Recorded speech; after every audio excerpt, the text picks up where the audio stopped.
bespoke radio for the masses. Headline edition, July 8, 1947. The Army Air Forces has announced that a flying disc has been found and is now in the possession of the Army. If the game is rigged, change the game. Game changer. I occasionally think how quickly our differences worldwide would vanish if we were facing an alien threat from outside this world. This is Fade to Black with your host, Jimmy Church, on the Game Changer Radio Network and KGRA, the Global Radio Alliance. I need your help to get to the year 1985. You're listening to Fade to Black with Jimmy Church on the Game Changer Network. Oh, yeah. Look at you. Look at this. Look at Twitter. I didn't have to ask for my dancers tonight. They are here for me. Look at this. Is that pink? Oh, man.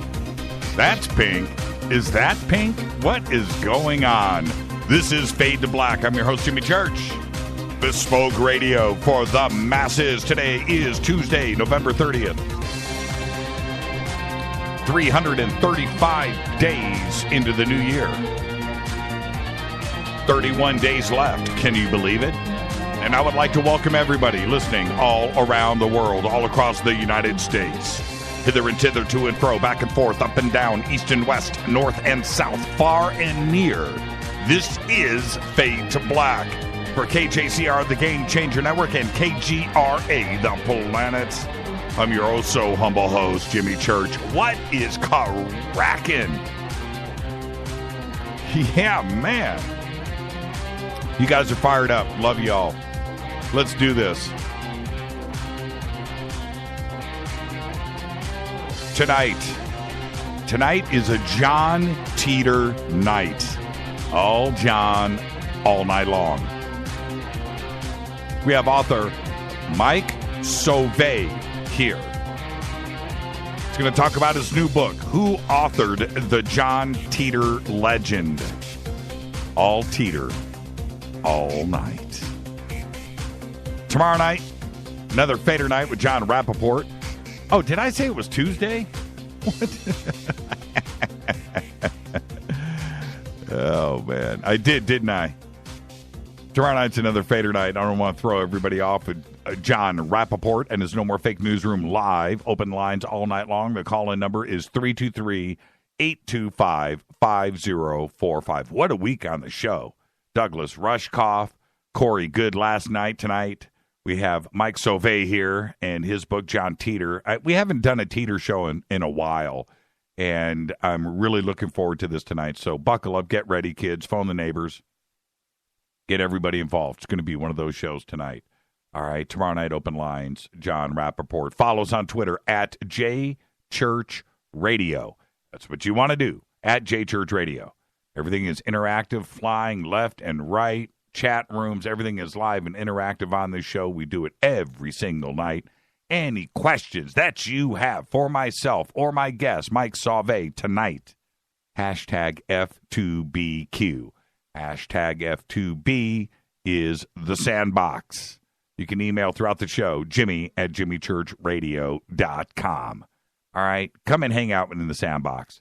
Hashtag F2B. We don't bite. It is fun. It is great. If you've never checked it out, tonight's the night to do it. If you don't have a Twitter account, go and get it. Get yourself TweetDeck. TweetDeck. Go to twitter.com, download it from there, and go. That's it. If you need help, just come over and hang out. That's all you got to do. And say, hey, somebody here, will one of these really nice Fadernauts help me out? And then there you go. All right, we'll tell you what to do. And then you can get involved in the conversation. All right, let's go. I am fired up about tonight. Let's get a few things out of the way right now. Life Change Tea. Go right now. Click on the banners over at JimmyChurchRadio.com. It'll take you to GetTheTea.com. Mention Jimmy when you order. That's the promo code, either over the phone or online. Get yourself free shipping. River Moon Coffee. Go to the banners over at Jimmy Church Radio. Very simple. They make the Fade to Black blend. Best coffee on planet Earth. That is no joke. Fade to Black blend. All you got to do there is use the promo code F2B blend. You get 15% off of your order. Now, Studio Dome, their Fade or Not special. Right now, 2 SBB2 speakers and power in a hard shell case, $129, just in time for the holidays. Promo code JCRTWS, full hi-fi stereo system, wireless, Bluetooth, 60% off the normal price of $399, and you get free shipping, all in for $129. We posted today over on Facebook the new Fade to Black headphones. Yes, the first pair. We've got 3 pairs coming out. And Rita's been enjoying hers all day. Now, so the cat is out of the bag a little bit. So go and look at they're really cool. They're stealth, man. They are totally black triangle TR3B looking headphones. They're really cool. The first pair that I've shown, we've got 3 coming out. So this first pair, and I'm holding them in my hands. I don't even know how to describe how cool these are. These are internal in-ear buds, right? That has everything in it, the electronics, everything is there inside of the ear. You have volume controls. Yeah, there you go. Mark Tarana just posted the picture that, man, you guys are quick. All right, I'll go ahead and retweet this now. So you can see what I'm looking at. That's the volume controls, power controls, got a USB plug on the bottom. They charge in 2 hours. They last for 8 hours. There's nothing external. There's nothing dangling. The only thing that you have is that cable that goes between one earphone and the other. Totally light, totally cool, totally stealth, totally badass. They sound amazing. They have passed the Van Halen test, which is most important here. And then next, we've got 2 other pairs coming out. We've got the really fancy Beats Killer. That's what we're doing here. They've got to be better than Beats and half the price, a third of the price. Really nice set of over-the-ear headphones. Everything is going to have my name and signature on them, designed, passed, everything by us. All right? And so I posted this today because we're excited, but we've talked about it enough. So I just wanted you guys to see what is going on. How cool is this? Those babies are badass. They look amazing. They sound amazing. They're packaged right. And so we're going to have the really killer over-the-top headphones, over-the-top, really nice packaging and all of that. And then a middle pair that's going to be a smaller pair of folding headphones, everything Bluetooth, and then the earbuds. Okay, so we've got 3 different pairs, 3 different levels, 3 different designs, because the over-the-ears are done for a specific purpose. The smaller pair that'll be over the, on top of the ear, that's another specific type of headphone. And then these, right, the portable ones, man. So there you go. All right? And this is a little teaser, and we should be able to do something in time for Christmas over the next 3 or 4 or 5 days, and we'll make that announcement, and we'll get things going for all of you Fader Knots. How cool is that? Taking over the world, man. That's what this show is doing. All right, so that's what's new on the Studio Dome front. And then, of course, we have Zeepa. Just go to Zeepa.com. More on Zeepa starting the 1st, December 1st. Okay? All right. Let's get this show cracking. Happy birthday today to Ben Stiller. He is 51. Zoolander, yes, I get that. Zoolander, I do. But have you seen Highway to Hell? Have you seen that movie? I believe it's his first. Highway to Hell. If there's any way you can see that movie, watch it. That is a badass flick. Highway to Hell with Ben Stiller. Billy Idol today is 61. Where's the time gone? I know. Billy Idol, 60. Still out there doing it, by the way. Mandy Patinkin is 64. Yes, the greatest sword fight in cinema history, and probably one of the most quoted films in history, The Princess Bride. I, too, am also left-handed. I don't think you know what that word means. Happy birthday to Mandy. And TV producer Ryan Murphy today is 51. And I went to high school with Ryan, Warren Central High School, back in Indianapolis. Hung out with him a little bit. And he created and produced Glee and American Horror Story. And he also directed the films Running with Scissors, great flick, by the way, and Eat, Pray, Love. And there you go. Just another Warren Central alumni.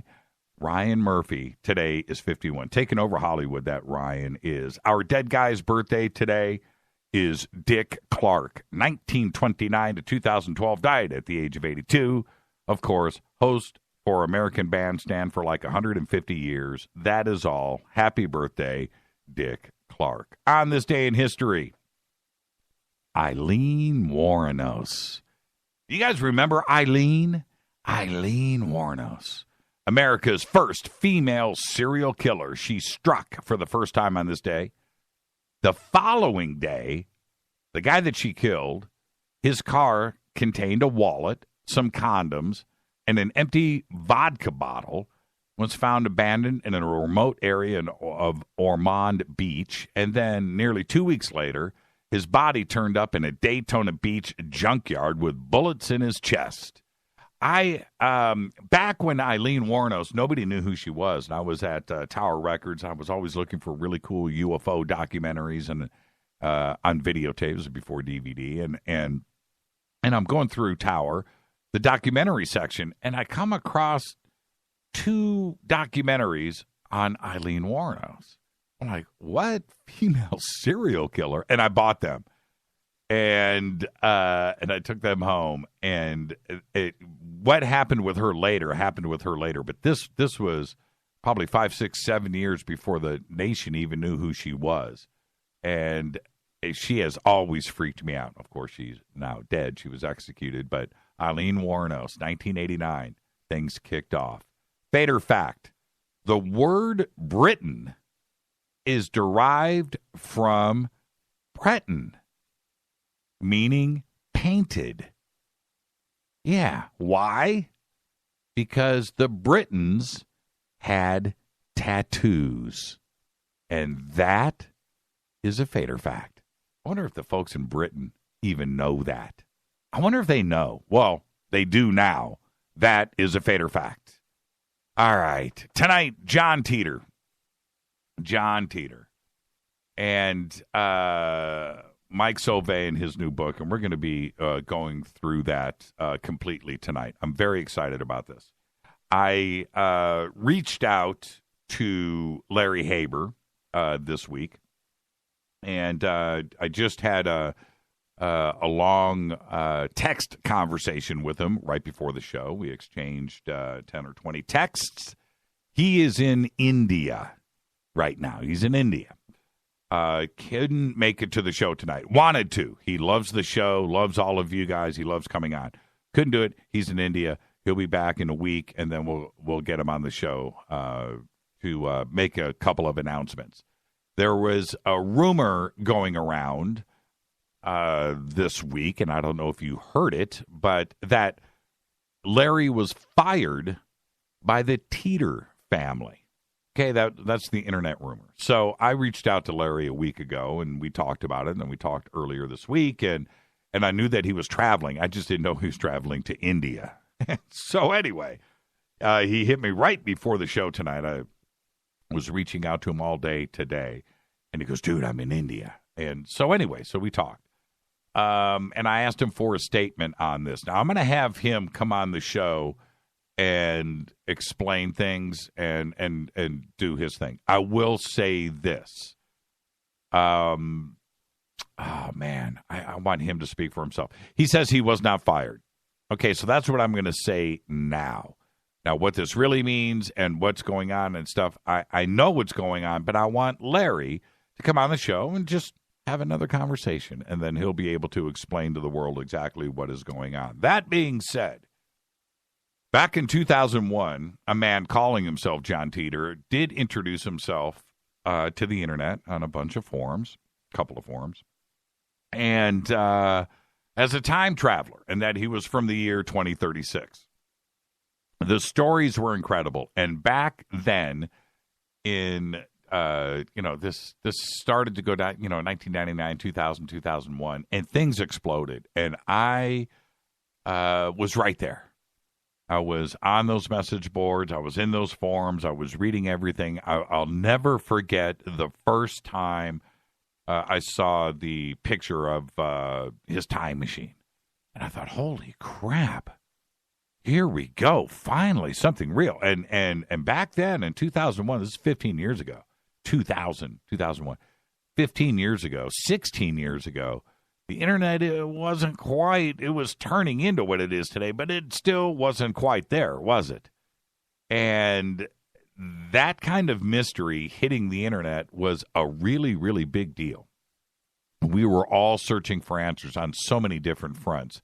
Yeah, different conspiracies and the UFO thing, and anywhere you wanted to go, there's a Zapruder film. Wait, it didn't matter. It was a question fest. It was a search for truth fest. It still is today, but back then it was a bit different. Things were new, and I think that a lot of us that were on those forums were still a little bit innocent, as smart as we thought that we were, and we were in pursuit of this knowledge. But we were still innocent. And if you look back 16 years ago and you think about it in those terms, I'm right. Well, the story was complex. And I remember just rushing home and trying to get onto the internet as quick as possible to see if there was something else there. You had that. You had ACC, American Computer Corporation. All of these different mysteries were all over the net. And here we have this John Titor thing. And I remember that post, ask me anything, man. Post your questions here. I'll answer them. And there we go, off and running. The entire IBM 5100 story and going back into the 70s, 1975, and coming back in the details and the depth of the knowledge and the physics and the science, the question of whether or not John Titor was real. And as a time traveler, today it is still alive. It is still here. Hasn't gone away. Any mention on the net, there are still, hundreds and hundreds of thousands of people that are looking into the story every single day. It is still completely active. And you just mention John Titor, and you'll get a reaction. John Titor is there, right? Never went away. Why? Tonight we're going to examine several figures who may be responsible for those posts. That other, like Mike and others, been trying to get to the bottom of this and trying to search for answers. And I understand that. We do have Larry Haber. We have Joe Matheny, right? We have a PhD who applied for a patent. There's that hoax hunter dude that tried to debunk the story with a series of YouTube videos that, quite frankly, always seemed to fall short. Never got there. A lot of time was spent on those videos, man, and never got anywhere. You have Art Bell. Of course, the late-night radio host. He got those faxes from Titor.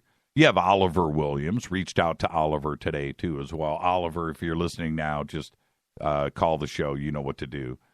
And, he was the webmaster of the Titor website. And, of course, then there is me. And I get that. I have been in contact, are friends with, or know most of the names involved. Right? I know them. I've gotten email and phone calls over the years saying that they have proof that I am John Titor. I can't tell you how many late nights Rita and I have talked about this. And I can say I am not. At least I'm pretty sure that I'm not. It'd be pretty whack. That would be some really good deception. But there are a few things that I can say. I know things. I do. I have been contacted by mainstream journalists. outside of our circle.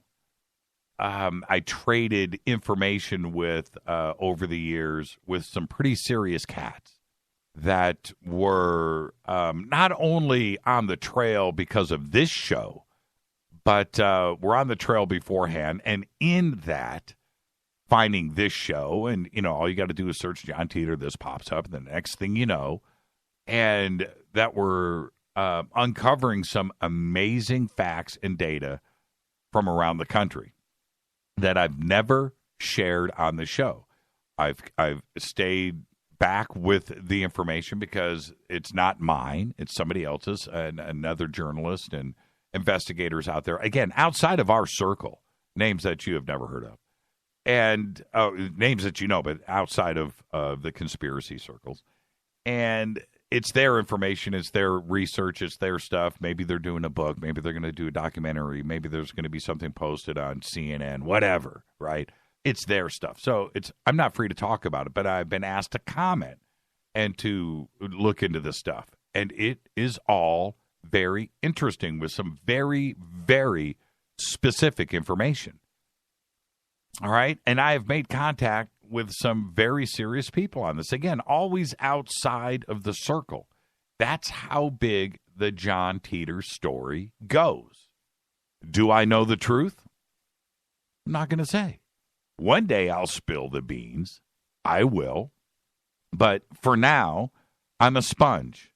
And I enjoy everybody doing their research. I enjoy everybody's conversations on this. I do not want this story to go away. I want it to stay alive. I do. I love the curiosity. Not only with myself, but with all of you. For now, we have the things that I have discussed at length over the years. And I know Walter is probably hanging out tonight. Oh, I see him right there. 5 seconds ago, posted in Twitter. So there's Walter. Walter and I and a group of our friends got together a few years ago, and we had a really long John Titor discussion one night, and in a cabin, and Walter wanted answers, and so I was speaking to everybody, and I said, look, you guys, you have to understand that basically we have 5 things here. We have 5. We have, first and foremost, the artwork. I'm an artist. I worked most of my life as an artist, as a commercial artist, a graphic artist, industrial artist. I work for Bell Labs. I work for numerous printers and art studios around the country. And I know what it takes to generate pen and ink line drawings like Titor's that were presented back in 2000. And that kind of artwork, those kind of cutaway drawings are specific and labor intensive. Okay? Those don't fall out of the sky. So we have that. So we have a team of artists, at least one, and I suspect 2, 3, or 4 involved, that were involved with those line drawings. Walter just posted one right here. I'm going to retweet that so you can see what I'm talking about. That kind of cutaway drawing is insane to do. That is pen and ink. That is real work. That is not computer generated. That's a hand-drawn piece of artwork. Now, to do that is insane. So we have that. Who did it? Where's the original artwork? It had to be drawn, had to be photographed, had to go to a dark room, black and white, a negatives cut. All kinds of things are involved to generate this piece of art. It is insane. Where is everybody involved? The guy that ran the dark room, the guy that, why isn't he coming forward? We have the time machine itself. That's a model, if it's not real, right? Where is that? Where is it? Who built it? Why isn't that being paraded around right now? Why hasn't somebody come forward? Why hasn't somebody said, hey, dude, here it is. Hoax solved. Here's the time machine. It's been sitting in my garage. You know, We have the science facts, the physics that are involved, the microsingularities that are involved, those conversations in science, which are deep, gravity clocks. Who came up with that? That's a whole nother set. So we have artists, we have model makers, we have scientists, physicists, people of education. So now we've got a serious conspiracy here to create this hoax. Because I'm counting already a half a dozen people. We have the computer facts that are involved with this.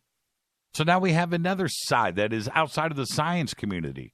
Who's coming up with this computer stuff? Who knew about the 5100 and computer languages and how they were, how many were built and who knew about it and so forth, going back to 1970? Who knew this stuff?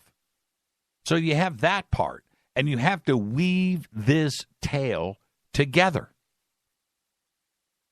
And then last, number 5, nobody has been caught. No pissed off girlfriend that wants to rat out her boyfriend or vice versa. Nobody has been singled out. Nobody's been caught. Nobody's been caught with the artwork or the model of the time machine or internet IP addresses or any of that. Nobody. And that's the thing here that has kept this alive, first and foremost, is that for those out there that have tried to debunk this, and I understand why, it seems like it would be easy, it hasn't happened. That is what is most important here. Nobody's been busted. And I would have thought that if somebody wanted to prove, whether it's Joe Matheny, we're going to talk about him tonight, Larry Haber, Keith Rowland, Art Bell, all of these cats, Oliver Williams, all of these cats, the obvious ones in front, somebody would come up with a pile of stuff. Here is the artwork. Here it is. Here's how we posted it. Here's this. Here's the cameras. Here's how we photographed it. Here's the original camera. Here's the original digital files. Here's the model of the time machine. Here it is. We did it here. This is how we did it. And I did it with this guy, and this guy. Nothing. So tonight we're going to discuss all of this. It's a full John Titor night right here on Fade to Black. I'm your host, Jimmy Church. When I come back, author Mike Sauve is going to be with us. His new book, Who Authored the John Titor Legend? He's gone out. He's done his interviews. And you know what? And what does Mike think? We're going to find out right after this. It's John Titor all night on Fade to Black. I'm your host, Jimmy Church, on the Game Changer Network and KGRA, The Planet. You can follow me on Twitter at JChurchRadio. You can follow Mike at MP Sauve on Twitter. I'll be right back.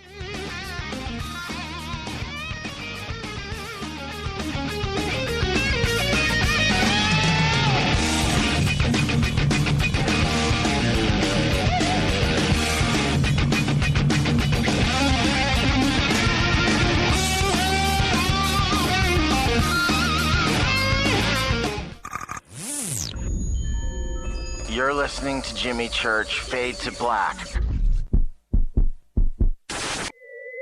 Fade to Black will now pause for alien identification. The station that talks the net. KGRA Radio.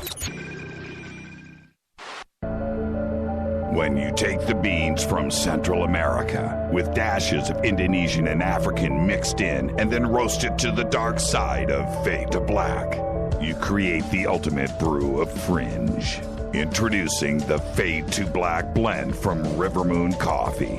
Yes, Rivermoon's darkest customized roast was created for the love of Fade to Black.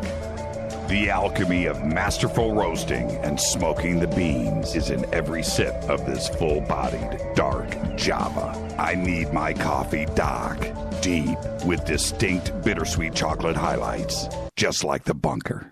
Leaning further into the darkness of the roast is Fade to Black blend from Rivermoon Coffee.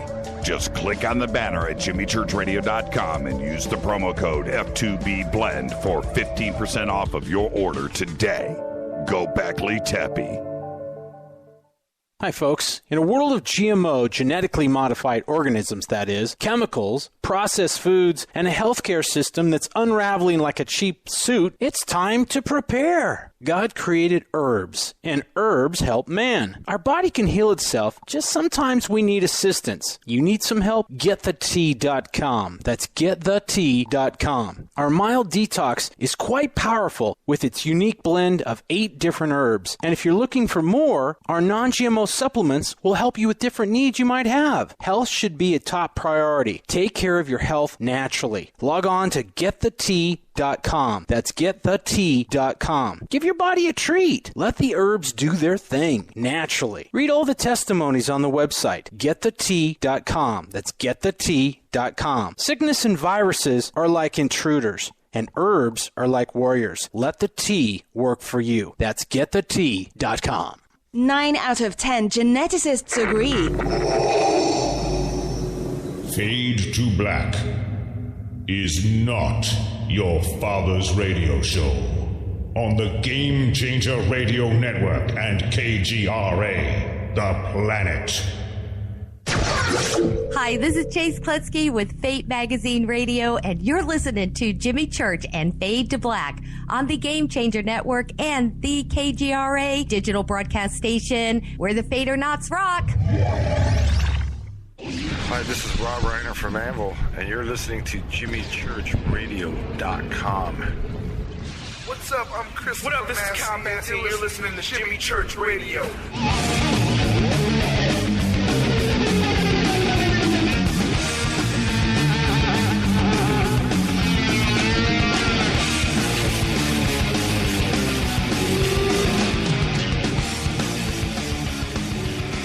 All John Titor all the time. That's it. I'm going to start a 24-hour John Titor network. Will that make you kids happy? Make me happy. I want to remind everybody tomorrow night is another Fader night right here with John Rappaport and his No More Fake Newsroom.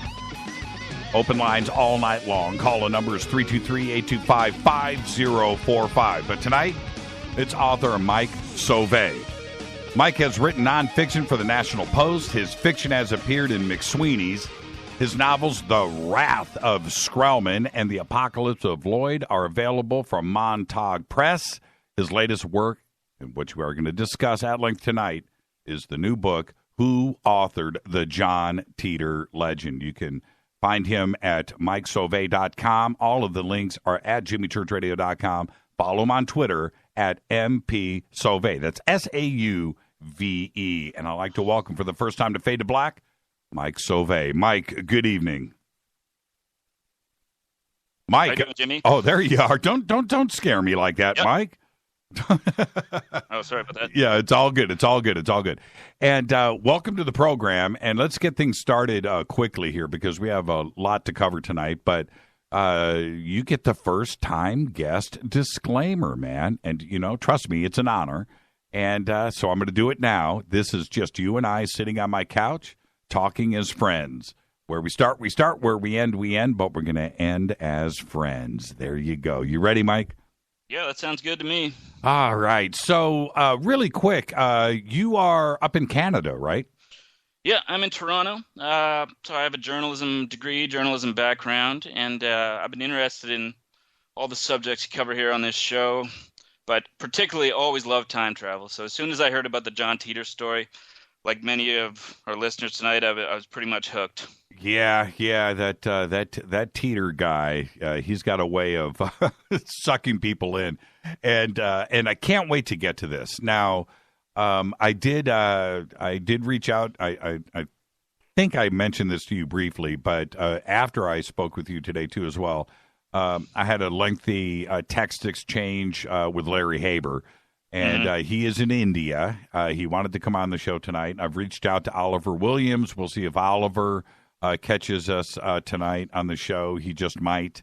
And then, so there you go. And the comments from Larry were interesting. And he's going through some stuff, but he's also working. He's in India.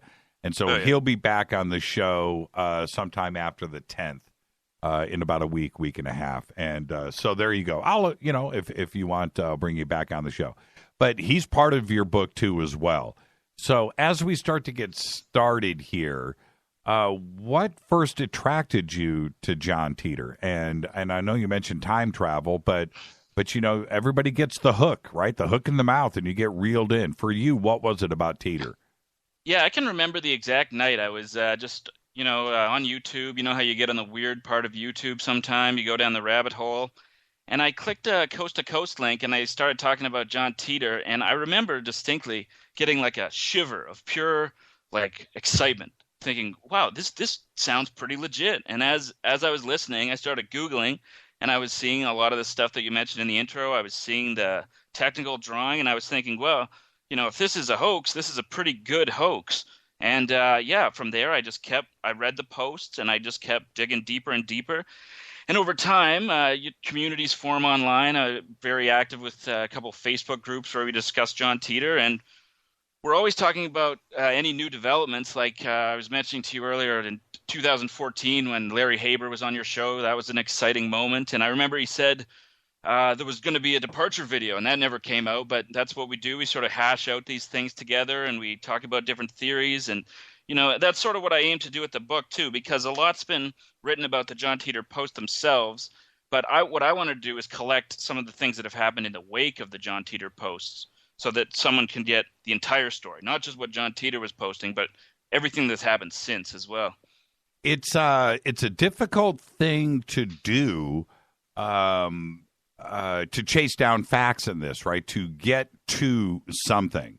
And it sure is, and the stuff is sort of all over the place, right? Like there's a lot of, if you just read some of the articles that come up on John Titor on the first page of Google, there's a lot of outdated or sort of vaguely incorrect information, and there's just, for example, names are different. Like Larry Haber's brother is sometimes called Richard Haber, and he's sometimes called John Rick Haber, and so there's a lot of tributaries branching out in different directions. So what I wanted to do is kind of pull it all in together so that it would all be in one place.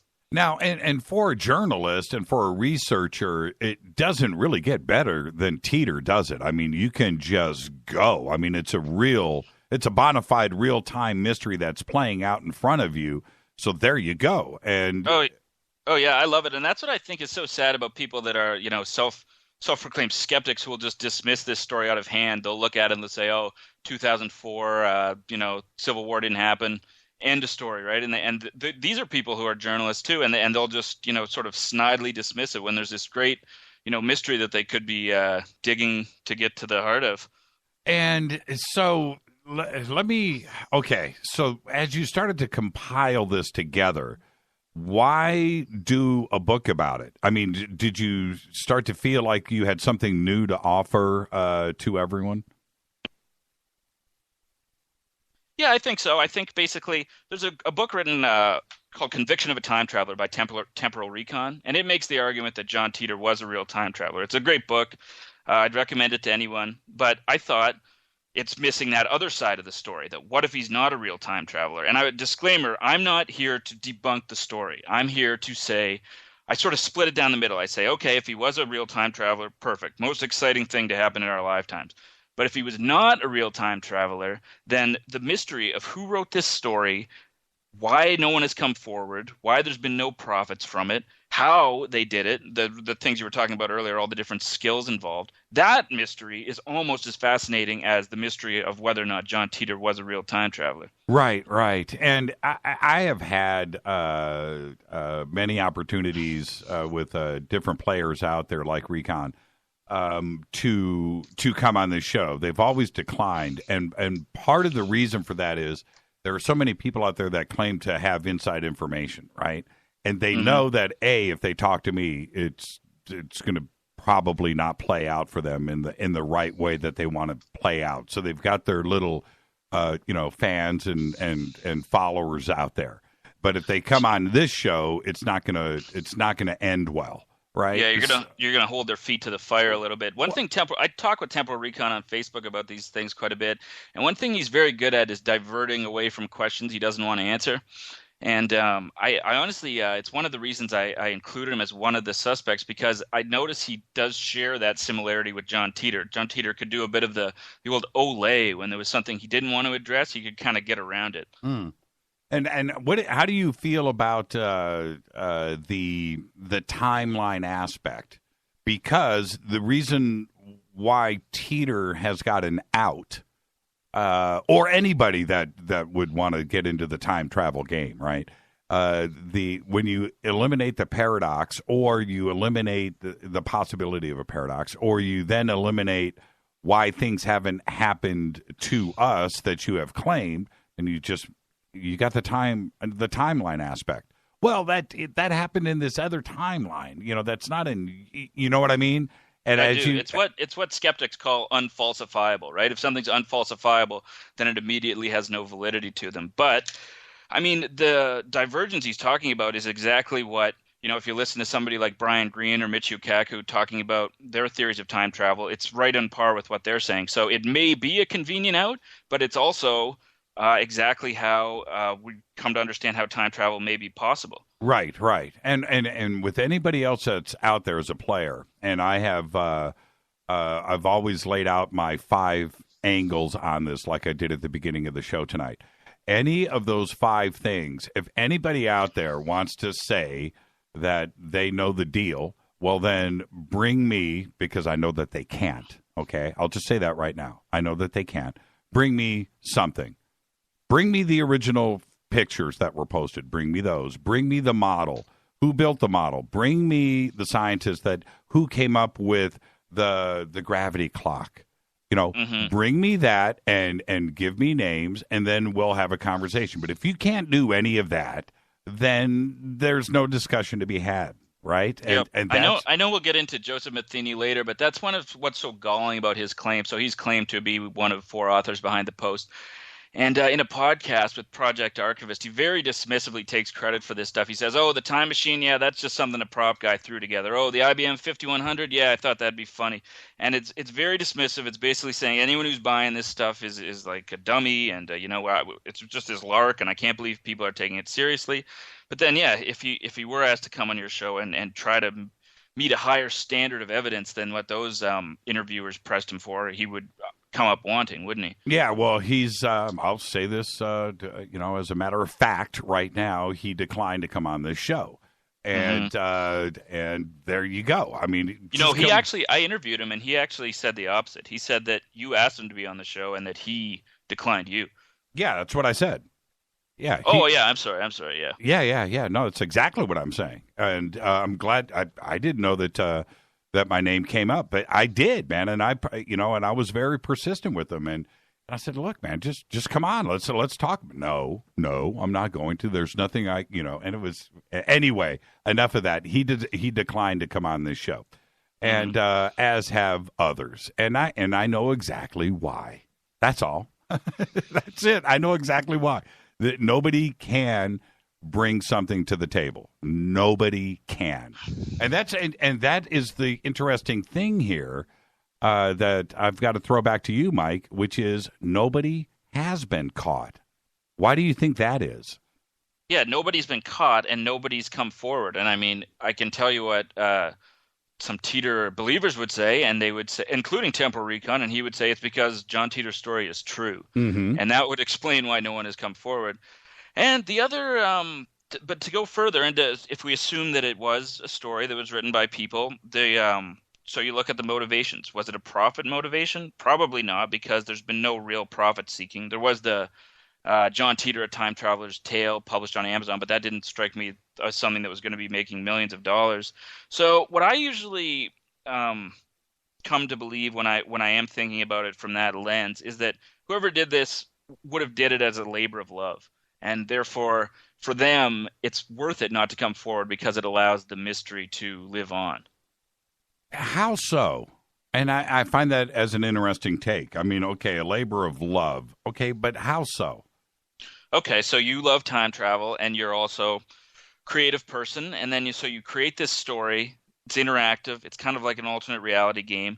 And then years later we're still talking about it, if you come forward to get the credit for it, well, maybe that credit isn't as valuable to you as the story continuing to live on, because then the story's over. Then Joe Smith wrote the story, and then it's just a footnote, right? Oh, remember that John Titor thing that Joe Smith wrote? And it's no different than any alternate reality game, no different than any novel, right?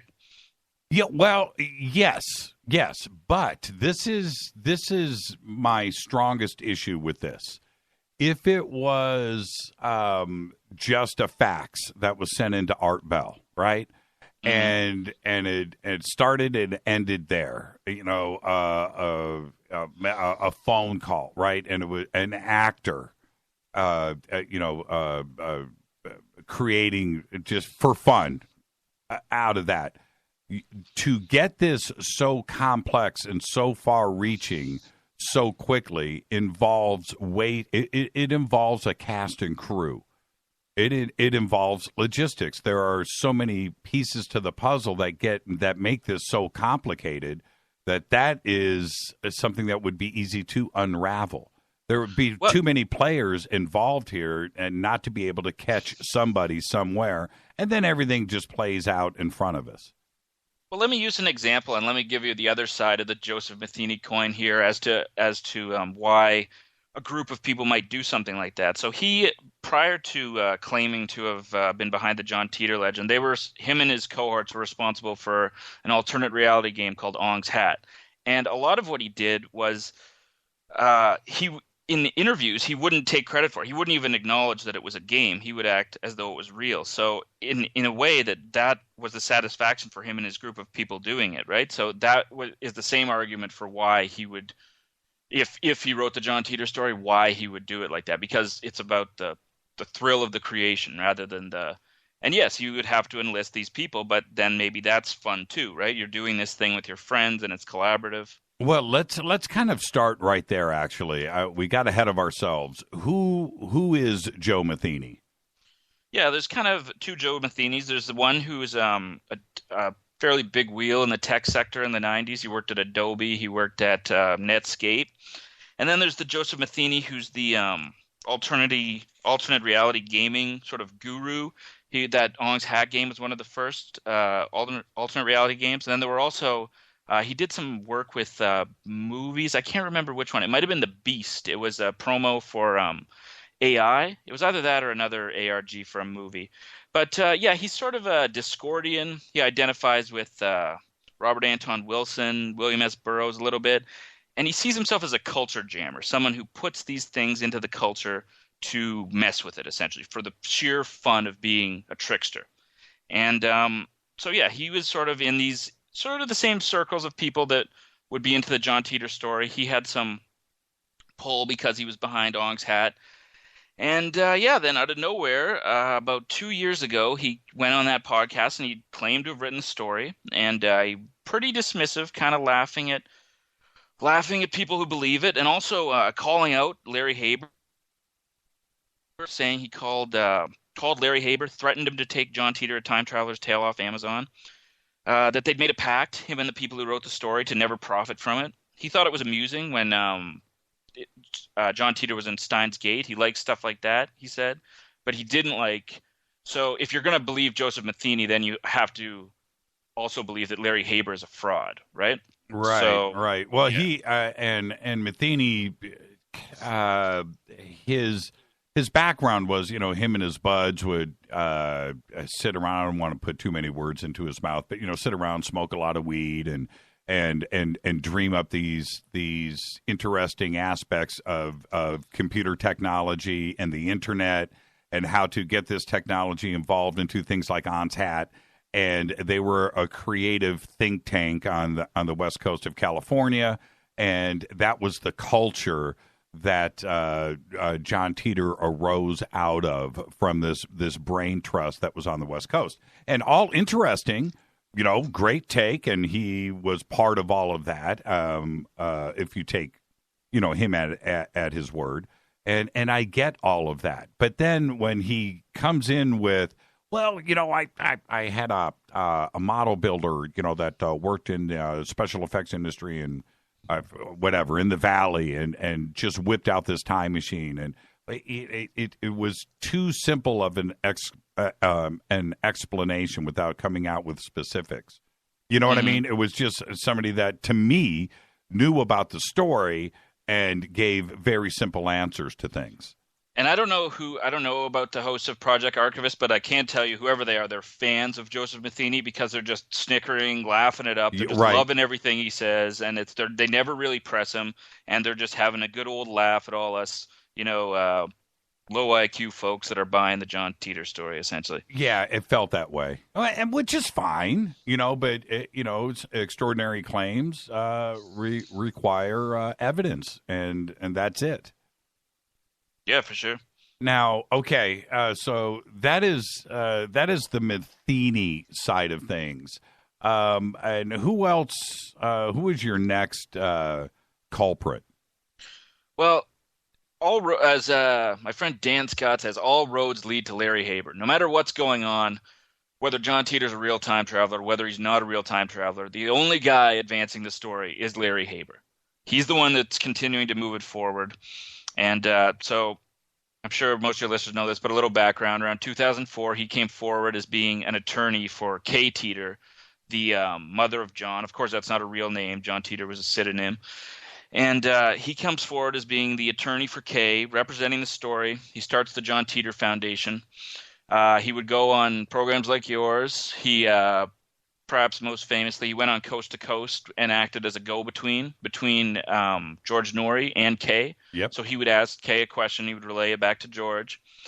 And the other things he did to advance the story were he posted a letter from John in, I believe it was 2011, that essentially that John needed this letter to be on YouTube so that it would help alternate Johns find their way back to their own specific world lines. So he's done a lot to advance the story, regardless of whether he's the real lawyer for Kay or whether he's just a fraud. And I find it very hard to believe that this reputable lawyer who, you can Google him. He has, I believe one of his clients is Walt Disney. And he worked for Walt Disney. Exactly. And so I find it hard to believe that this guy would put his reputation on the line just for a lark, right? And it really seems like, you were talking to him tonight, and I'll talk to him from time to time, and he strikes me as exactly as a lawyer who just had this one weird anomalous case that fell into his lap would act. It's like it's not taking up a ton of his time. It's just part of, it's one of his clients, and it's a little more interesting than the other ones, and that's about it. Well, and I've said this to Larry, and we've laughed about this together, but I've said, dude, if you are an entertainment attorney, you are the worst entertainment attorney on planet Earth. Yep.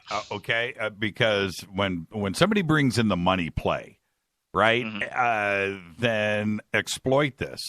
Okay? And if you're not, you're fired as my attorney because you're not getting things done at all. And if you are creating this as a hoax and you want this thing to take off, it's the easiest story to sell to a film company. It's the easiest thing to have take off. It's the easiest thing to exploit, go and make money off of it. And from what I can tell, there has been nothing. So, yeah, I mean, there was he said initially the family was trying to get a film going, and that kind of petered out. And then recently, a filmmaker by the name of Michael Kuntz, he approached Haber for the rights to the story, which, interestingly, you don't have to do. I mean, you could just publish the John Titor posts. They're free use, right? They were posted on the internet. But Larry says people do this just so that they have a step up on the competition. But I don't believe that film is going to be made at like a studio level. I think it's a pretty small independent film that, may or may not actually get made.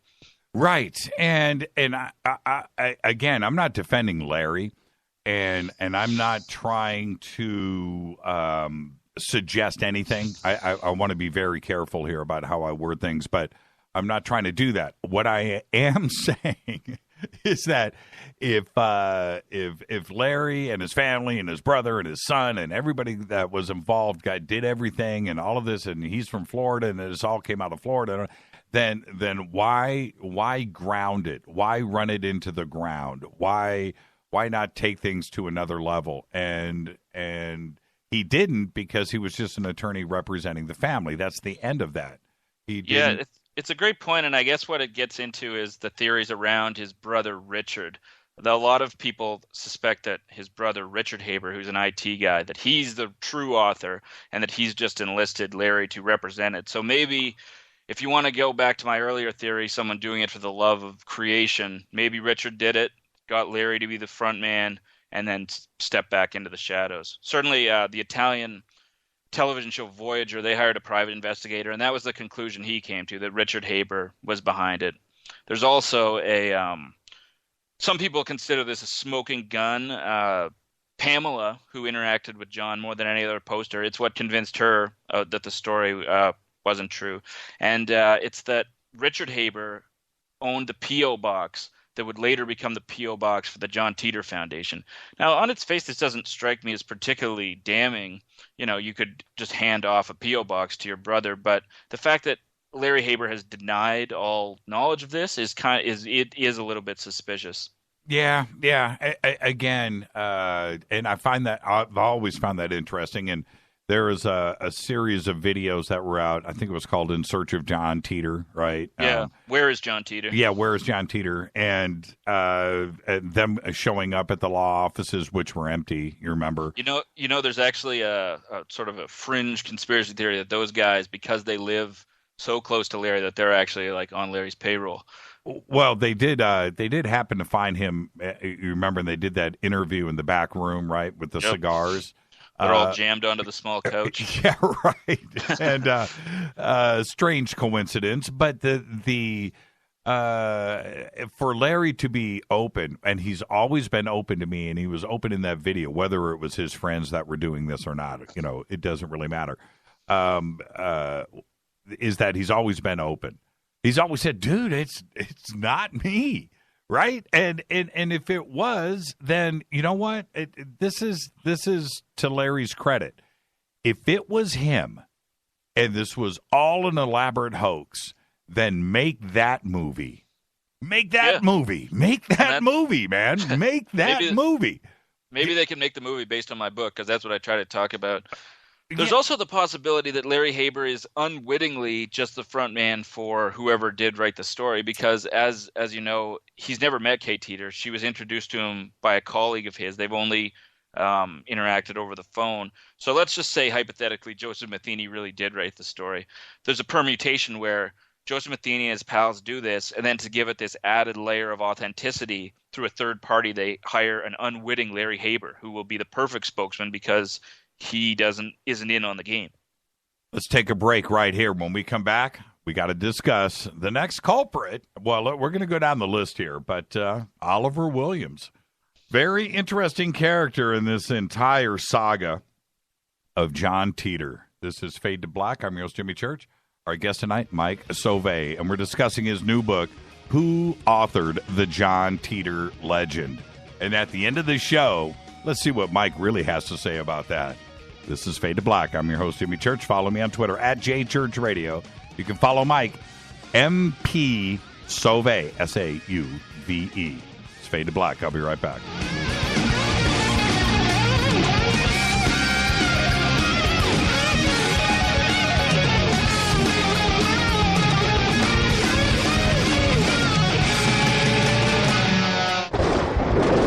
This is Fade to Black with Jimmy Church on the Game Changer Radio Network and KGRA, the Global Radio Alliance. The station that talks the net. KGRA Radio. Hello, I'm Kat Deely, and you're listening to my main man, Jimmy Church, on jimmychurchradio.com. Hi, this is Ray Sauve here, repping the planet, and you're listening to my good friend, Jimmy Church, Fade to Black, on the Game Changer Network and the KGRA digital broadcast station. I'm getting older and noticing that my body just doesn't work as well as it used to. So I like to keep fit as possible by hitting the gym a few times a week. Recently, I started having a nagging bicep pain, and it got so bad I couldn't even lift the weights. When I was complaining about it to a friend, he told me about Angioprim. He said chelation helps remove toxins, heavy metals, and cholesterol in veins and arteries that may cause blockages. You know, after just 1 week of taking Angioprim, the pain was gone, and now I'm back in the gym full strength. Scientific research proves the active ingredient in Angioprim has superior oral chelation action that helps promote cardiovascular health. So to learn more, go to angioprim.com. That's ANGIOPRIM.com, or talk to a trained consultant. Call Angioprim toll-free at 877-882-7221. You'll feel better with more energy. Call 877-882-7221 or go to the website angioprim.com. This is Toby Kebbell. You're listening to JimmyChurchRadio.com. Don't hurt me, Jimmy. I'm only little. Hey, I'm Adrian Grenier. And this is Ari Gold. We're of the Honey Brothers. Well, yes. We are of the Honey Brothers. Hey, I'm Adrian Grenier. And I'm Ari Gold. We're the Honey Brothers. And you're listening to Jimmy Church. The Revolution. What's up, Fadernauts? Studio Dome loves Fade to Black and the F2B audience so much that they have put together the ultimate stereo Bluetooth system. They've done it just for you. Man, check this out. The Studio Dome SBB2 stereo system is here. It's featuring 2 Studio Boombox 2 SBB2 wireless Bluetooth speakers, packed in its own custom hardshell case. This Studio Dome system features the very latest in stereo Bluetooth technology. The 2 full-range boomboxes are in true wireless stereo. You've got to hear this. It's amazing. It's just $129, and use the promo code JCRTWS, and you'll also get free shipping. It's simple. Just go to JimmyChurchRadio.com, click on the Studio Dome banner. Go Beckley Teppy. This is Micah Hanks of the Gralien Report, and you're listening to Jimmy Church on Fade to Black, across the globe on the Game Changer Radio Network and the one and only KGRA Radio, The Planet.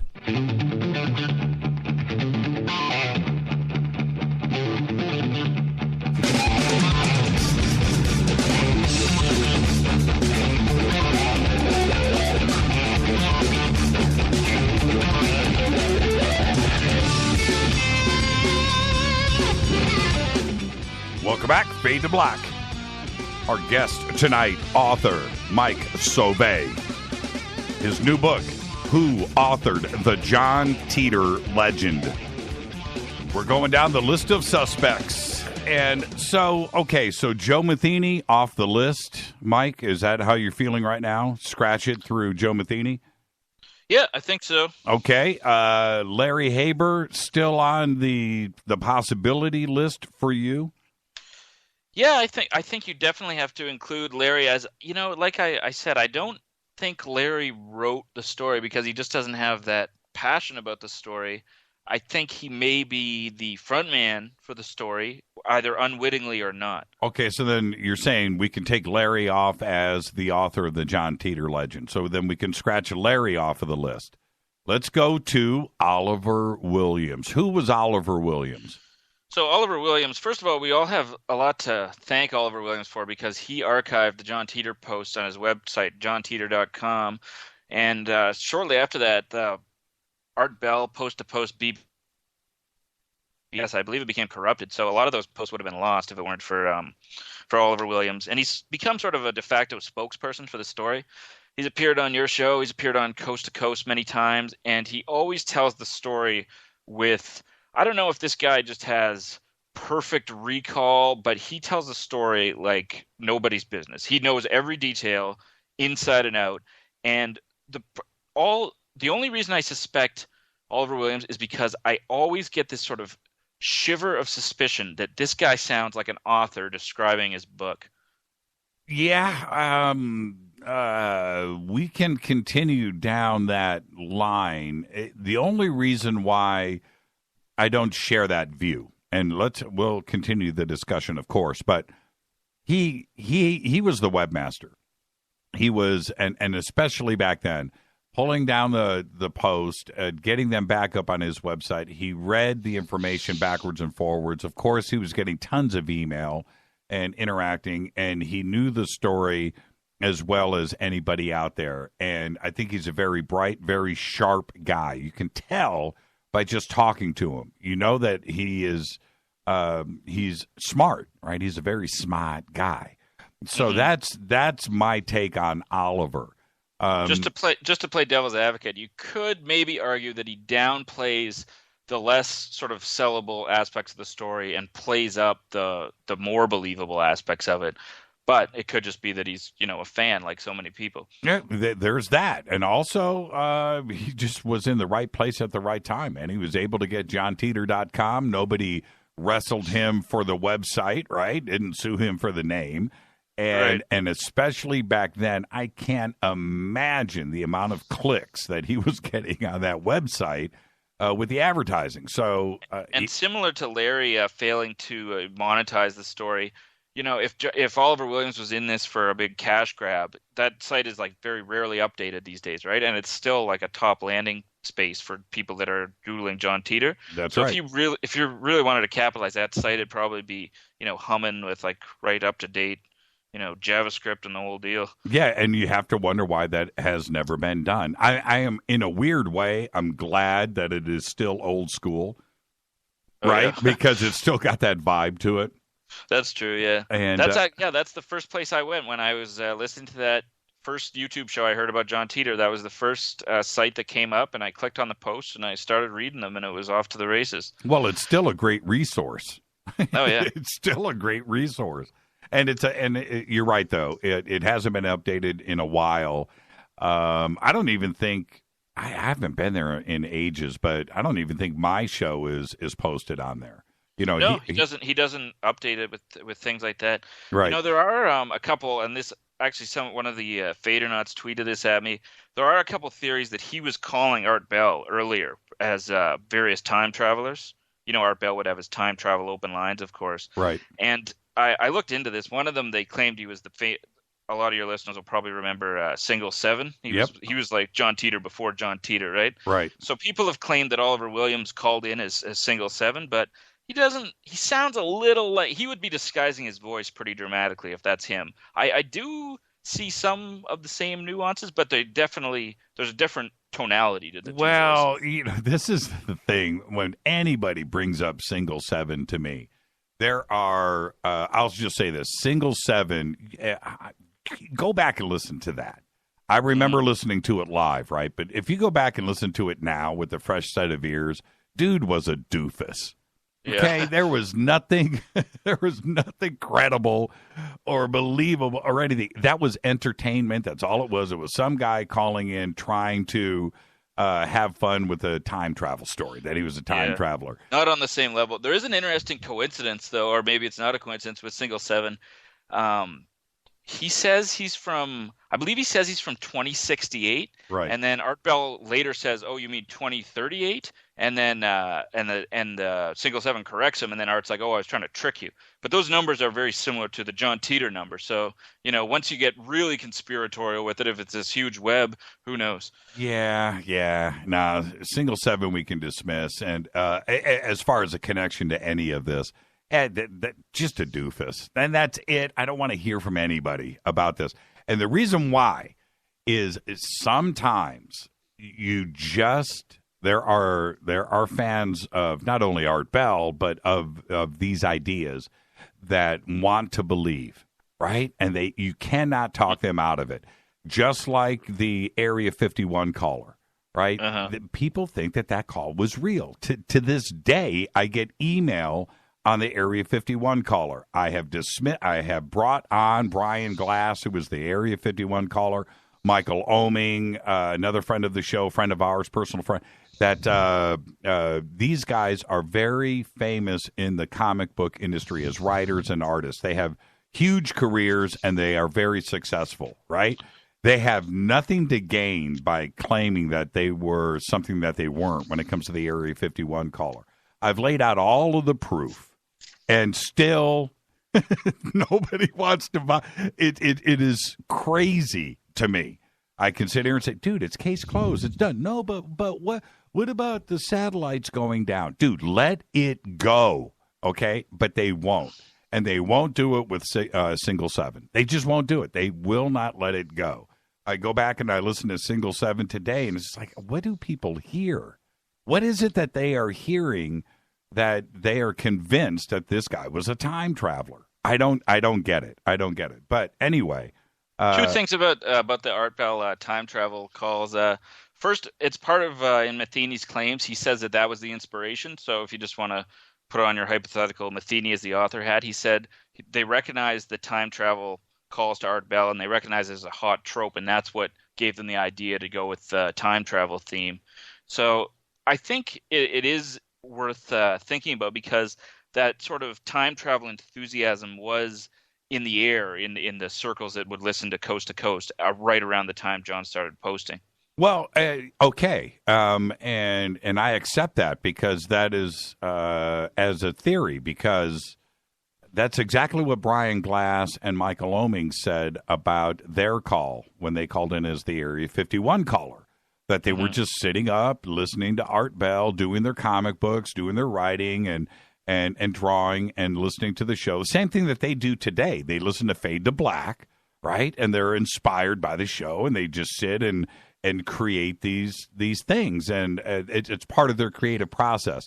And that's what inspired them to write out the script for the Area 51 caller and call in one night, because they were inspired by art. All right, I'll buy into that. The only reason why Joe bothers me is that if you are going to go on a podcast and make these claims, right, and you want to blow the story out and you want to just go down that path, then take it to the next level. That's all. Take it to the next level. Let's see your friend, the model maker. Let's see the original drawings. Let's see the photographs that you took, and how did you come up with the scientific evidence and the physics theory and the gravity clocks, and bring all of that stuff forward. Because if you're the guy, you did all of it.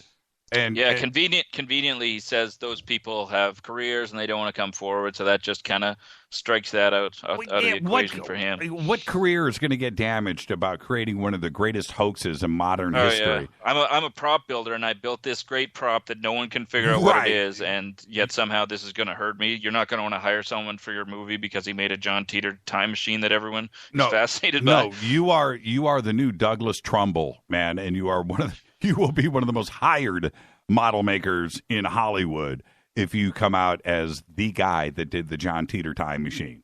And if he's listening to me right now, I'll help you. I've got a great agent, and man, I will make you famous. But it's ludicrous. Okay, so back to Oliver.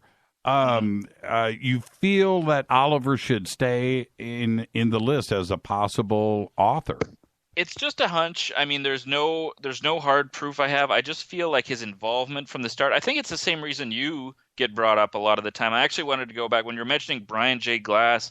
There's a Reddit post that gets mentioned quite often, and I think maybe one of the reasons it gets mentioned is because it was quickly deleted, which is always kind of suspicious, right? Oh, it was there and then it was gone. Right. But it basically said it was you, Oliver Williams, someone who worked on Ghostbusters. I like that because it's kind of cryptic. Could be anyone. And Brian J. Glass. Right. That you were the authors. And this, deleted off Reddit, and it comes back up on the message boards and stuff from time to time.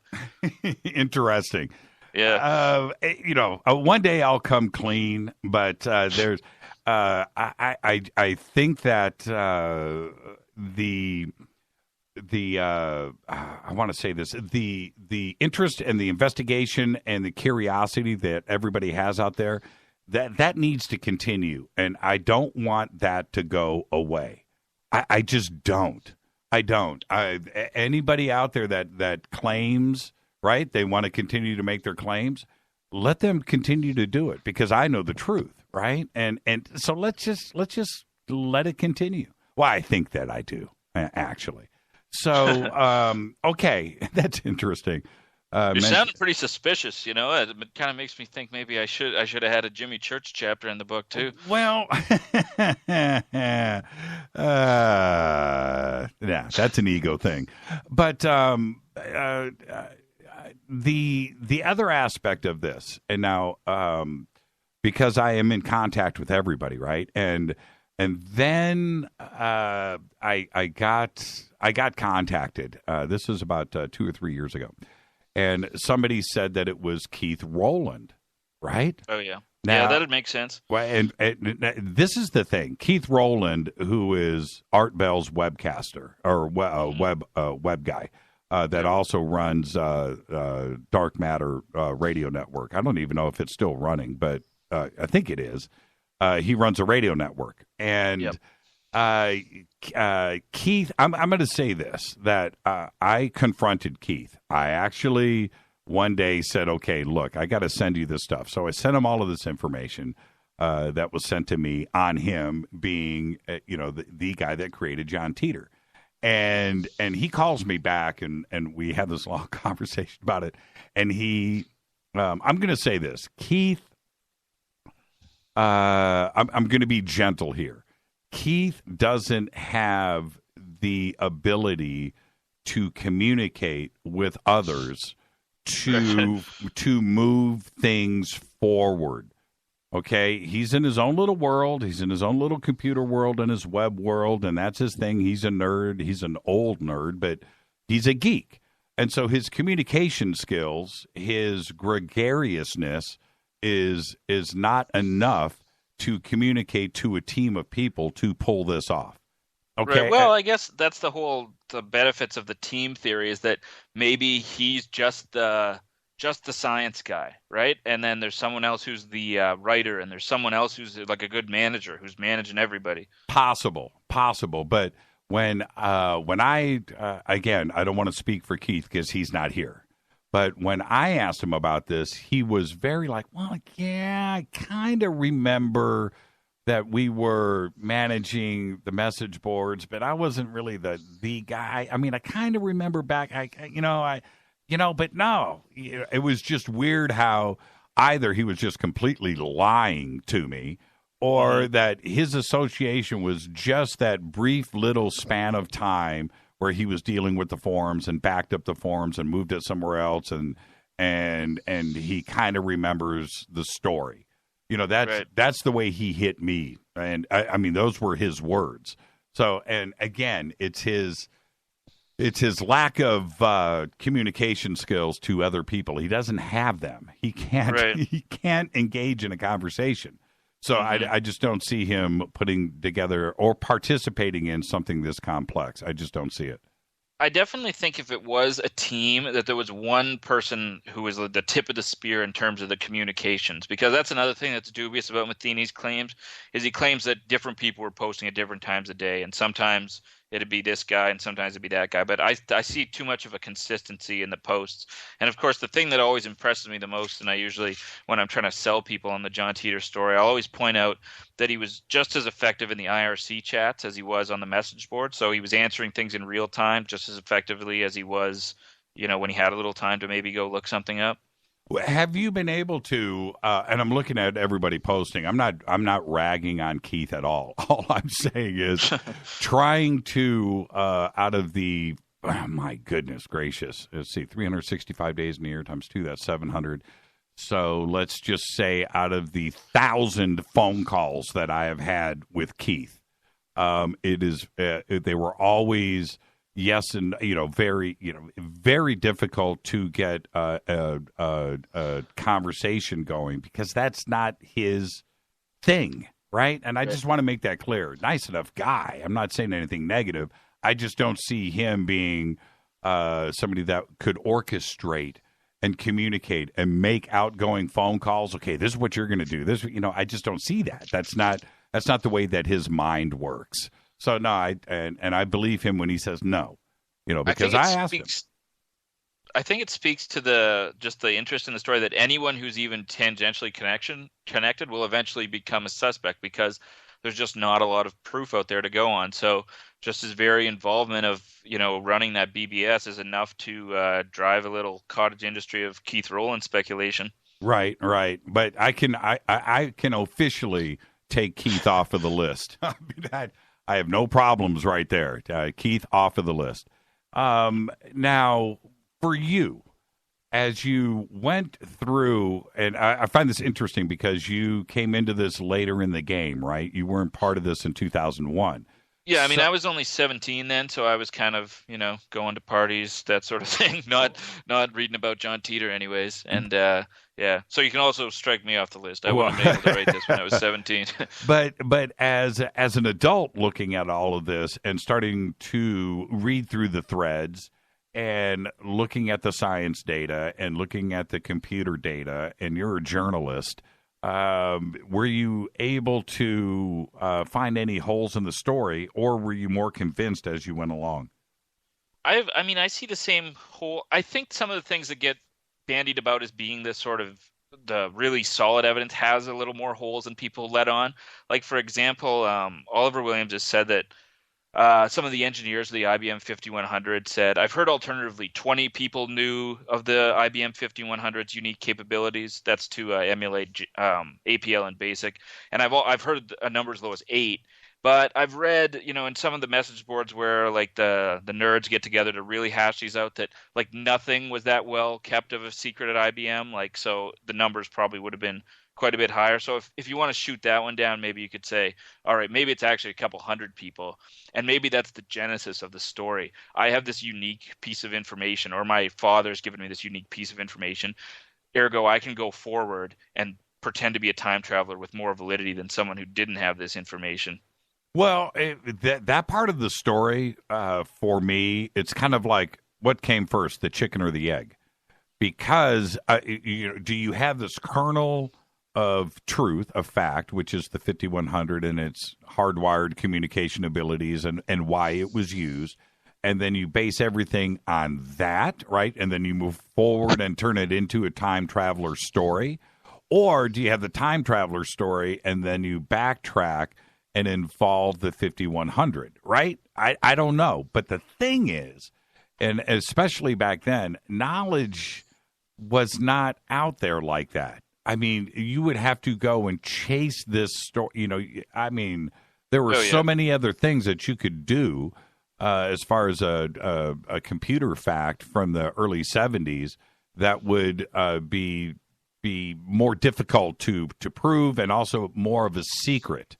You know what I mean? And that's the part of this thing that I'm very, very, very confused about. If you are going to make it up, you have to have very specific knowledge of the computer industry. Mm-hmm, definitely. And ultimately, like you said, I was looking to sort of shoot these things down. And granted, this isn't so much a book about the story as a book about the people that would come later, but I do have an initial chapter that kind of, deals with the right predictions and the wrong predictions. And I'm telling you, the correct prediction column is a lot longer and more interesting than the wrong prediction column. I don't know if you want to just tick off a few of those beauties right now, like A Soldier's Winter and The Segway and all that stuff. Well, yeah, we can, actually. Let's save that for right after the break, because I find all of that extremely fascinating. And certainly also, in a weird way, we have like the Mandela effect side of this that comes into play in a modern sense, in a 2016 sense, where things are a little bit clouded in our timeline and what's going on now in world events, but also things are kind of playing out in a strange way that if you would have said any of this in 2001 about where we are now, like, Trump is president. Oh, yeah. and believe me, I'm very open-minded about all this stuff, and I'm actually planning I basically have two streams with my writing career. I write the fiction books, and I'm going to try to continue writing books of this nature. And the next one I want to write is actually on the Mandela effect. Yeah. Because I find it fascinating. And what I want to do is just basically compile a big list of Mandela effects and just have subjective experiences of them and maybe objective ways to dismiss them as false memories. That's simple. Just go through and just compile all of those. Now, you also touch upon the hoax hunter. Yep. A little bit here. I don't want to spend a lot of time on this because, but I think he deserves a little more credit than you're giving him. There's a couple things that are very silly. He does a 20-minute diss track aimed at Joseph Matheny where he plays his guitar and makes fun of Joseph Matheny. Right. Probably the most dubious thing he did was a text comparison of Larry Haber's other brother, Maury Haber, where he's saying he takes these massive hunks of text from John Titor and from Maury Haber, and then there's a match, like they both use the word infrastructure, for example. So they must be the same person. It's very dubious. But the ones that I do think are fairly valid are, one, the P.O. Box, which a lot of people consider the smoking gun. And 2, he went through the identities of all the people interacting with John, and he didn't find much evidence of them anywhere else on the internet. And this would have taken a long time, so at least give him credit for putting the time in. And he came to the conclusion, I'm not necessarily agreeing with this conclusion, but he does have quite a bit of evidence, sort of circumstantial evidence, you might say, that there could have been as little as 12 real people interacting with John, and the rest might have been plants. And that would be a good explanation for how John was able to answer if he knew the questions in advance. Well, but he also pointed the finger at Keith Rowland, too, as well. The hoax hunter did, yeah. Yeah. And what... The hoax hunter kind of has the same degree of... It's funny because a lot of the players in this story have arrogance about completely different opinions. Temporal Recon is fairly arrogant that he's proven John Titor is real and he doesn't want to be bothered to have to prove it anymore. Joseph Matheny, arrogant that he actually wrote the story. And the hoax hunter is fairly arrogant that he's debunked it without a shadow of a doubt. So he doesn't even want to really be bothered now. Like, I reached out to him and he gave me one quick answer, and then he was just done because he feels the case is closed. Yeah, I'll give the hoax hunter credit.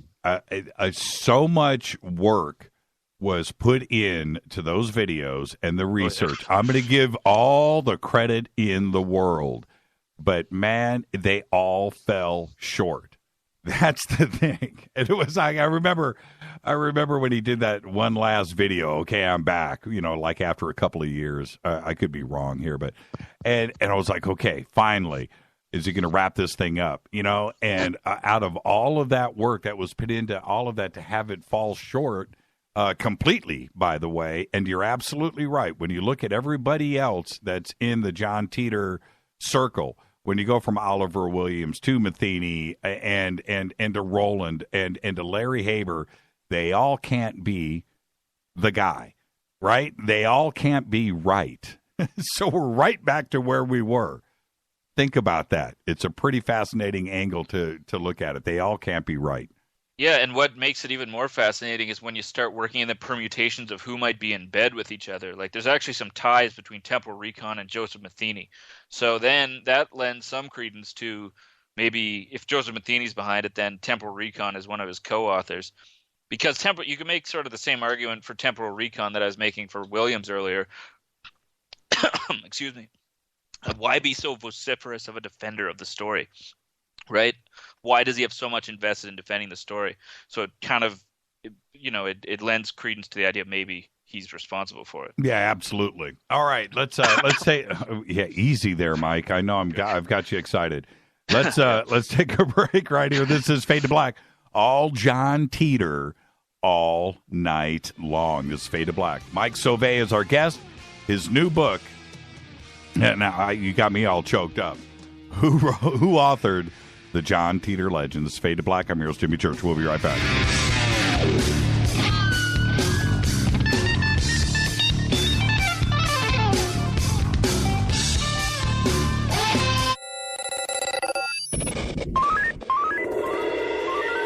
Way out here, we listen to Jimmy Church. You're listening to Fade to Black. Always on the edge of the hottest alternative talk. Jimmy Church with Fade to Black. KGRARadio.com.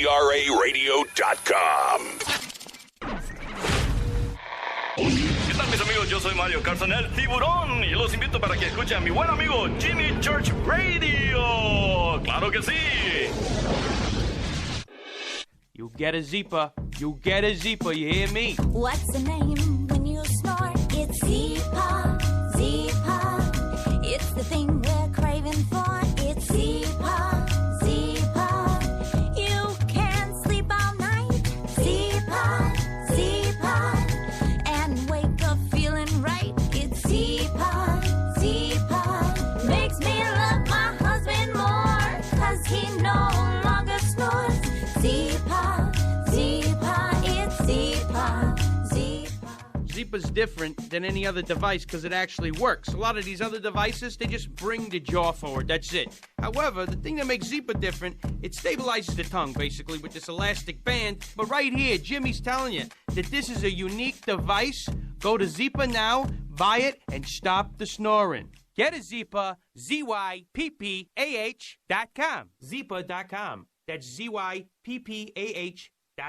These statements have not been evaluated by the FDA. This product is not intended to diagnose, treat, cure, or prevent any disease. Work with your doctor when taking medications. Make Protovite part of your healthy lifestyle. HealthForLiberty.com is your source for Protovite, a powerful nutritional supplement that's a true breakthrough for your health. Poor digestion makes it nearly impossible to absorb the nutrition your body needs. Protovite is a liquid multi-nutrient formula with patent-pending absorption technology and the highest quality ingredients to nourish every cell in your body. My name is Sandra White. 6 weeks ago, when I started taking Protovite, I was on 14 medications, from everything for blood pressure to fibromyalgia. In the first 10 days, my blood sugar dropped 50 points, and my fibromyalgia pain is gone. And so was 12 of the 14 medications that I was taking. I'm 66, living life and loving it. Go to healthforliberty.com right now. That's healthforliberty.com. Thank you, Protovite, for giving my life back.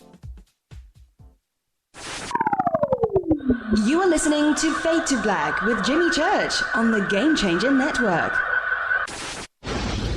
Oi, oi, I'm Reese Evans. You're listening to Jimmy Church. This is Revolution. The revolution will not be televised. The revolution is on radio. Ciao.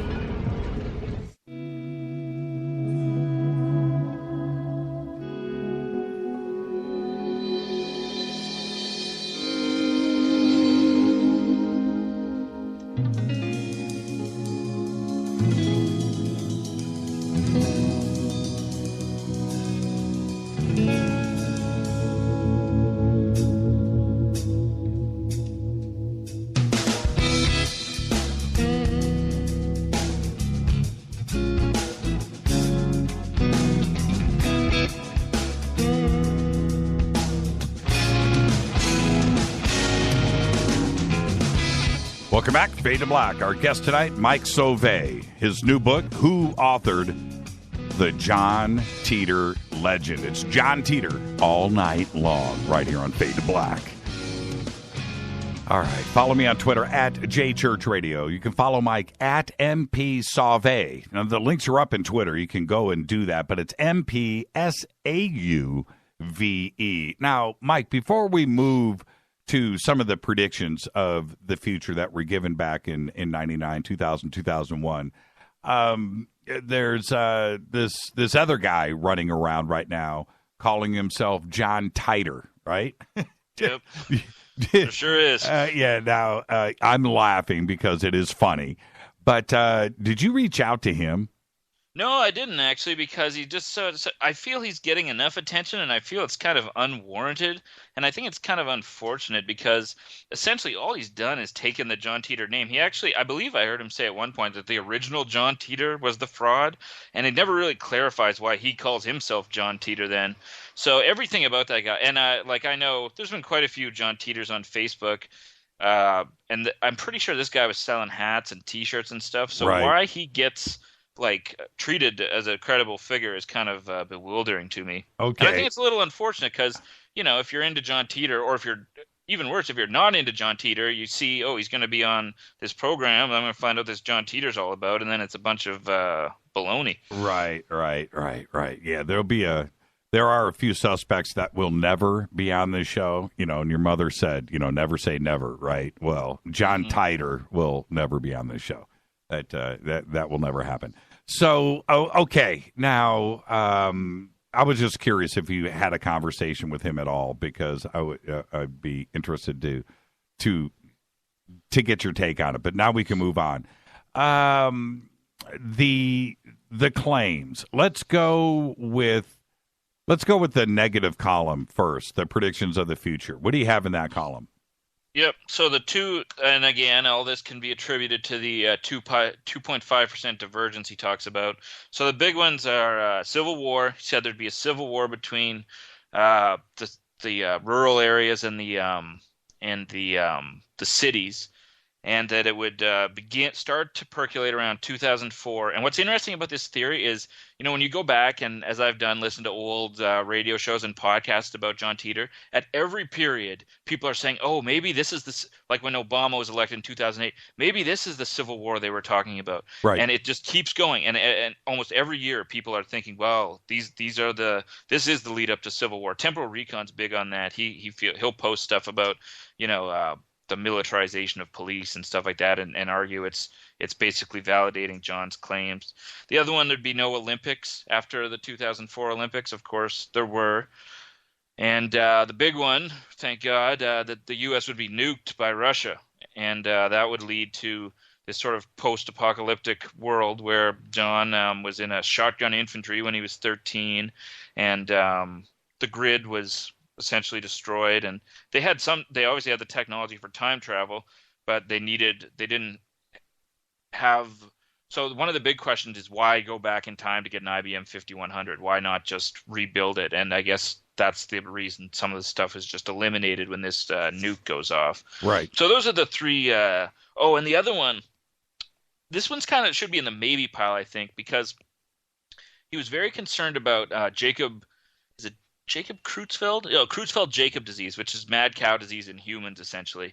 And he was horrified at the food people were eating in 2000, 2001, and that they didn't know where it came from.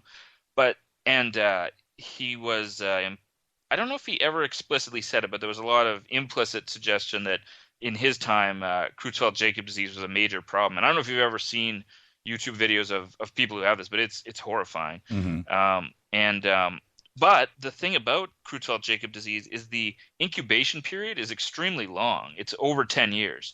So it's possible you and I have this, and it's just not, maybe this all started in 2010 and we're all going to have this terrible disease in the near future, right? So right. That's one that hasn't quite been fully debunked yet due to that long incubation period. Well, this is one of the issues that I have with the nuclear exchange scenario, where he stated that, but he went so much further with that about the monetary system, about the banking system, growing communal, the community. You talk to your neighbors, growing locally, local distribution networks, where he took things very elaborately, right? Yeah, and just as we talk about how a draftsman must have been involved to draw the technical drawing, and a physics guy must have been involved to get the science right. I argue, and this is, I'm not a math guy, I'm a writer, and the thing that's always fascinated me most about the Post is the writerly quality to it. And people have, I have a section in the book called Pre-Existing Influences, some of the things that existed in the culture prior to the Post that might have influenced the story. And one of them is this book called Alas, Babylon. And it shares a few narrative elements with the post-apocalyptic world John Titor described. It also shares, John Titor refers to the day of the nuclear bomb as, I think he calls it N Day, and Alas, Babylon calls it H Day. Right. So there's a few parallels between Alas, Babylon and the John Titor post-apocalypse story. But so why create something that is not going to happen?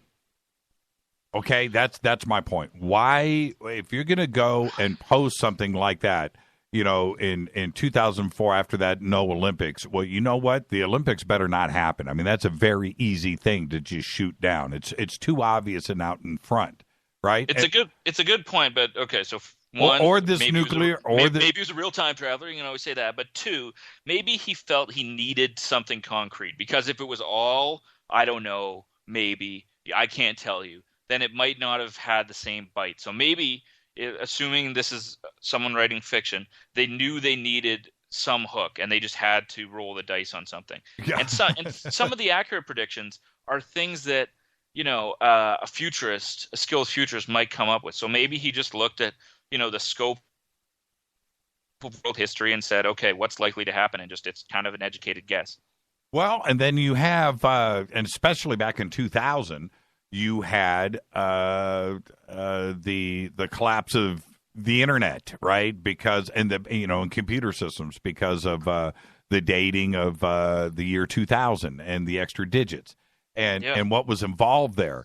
Why not play off on that? You got a 50-50 shot pretty much of saying there's not going to be an issue or there is going to be an issue, right? Well, maybe because he wanted, as you know, his last John Titor's last post mentioned, "I'm surprised none of you are wondering what happened to Y2K," which I think is just from a storytelling perspective is just so cool because he's basically implying that he's prevented Y2K, but he hasn't mentioned it up to that point. So to me, that's such a excellent aspect of storytelling. Yep. Maybe he saved that for that great ending, right? Like a good storyteller would do. Because everybody, including Art Bell back then, was like end of the world, right? Y2K. Oh yeah, and then the initial fact. So there's 2 faxes that were sent to Art Bell in 1998, which they have a slightly different tone than the John Titor post, and some things are different and some things are the same.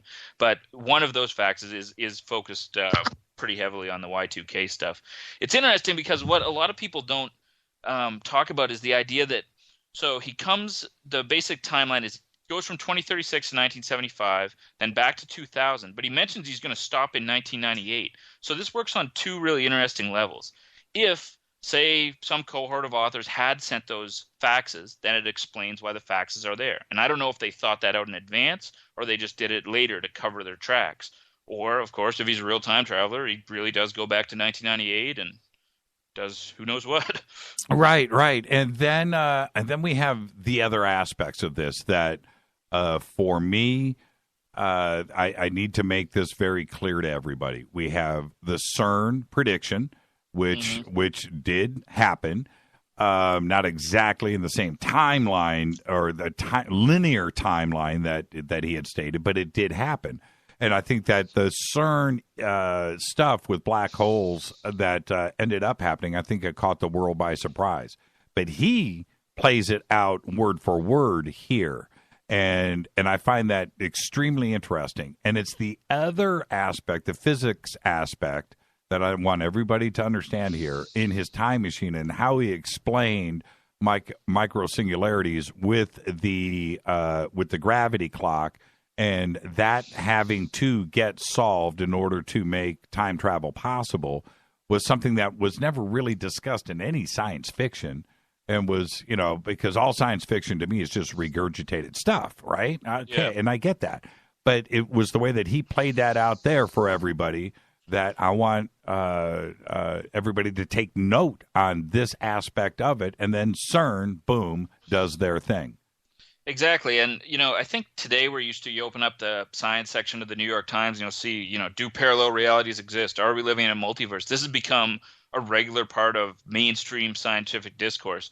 But in 2000, 2001, that was still pretty fringe, right? I mean, the many worlds interpretation existed, but it wasn't being, discussed with so much frequency. So I wouldn't say a lot of that stuff, it's not information that didn't exist. I believe they began building the Large Hadron Collider in 1998. So if you were clued in and you're a big physics buff, you could sort of maybe predict where that was going. What I will say is it's not information that a lot of people had. So it's just one more aspect of John Titor, one more layer of depth to the information he was putting across.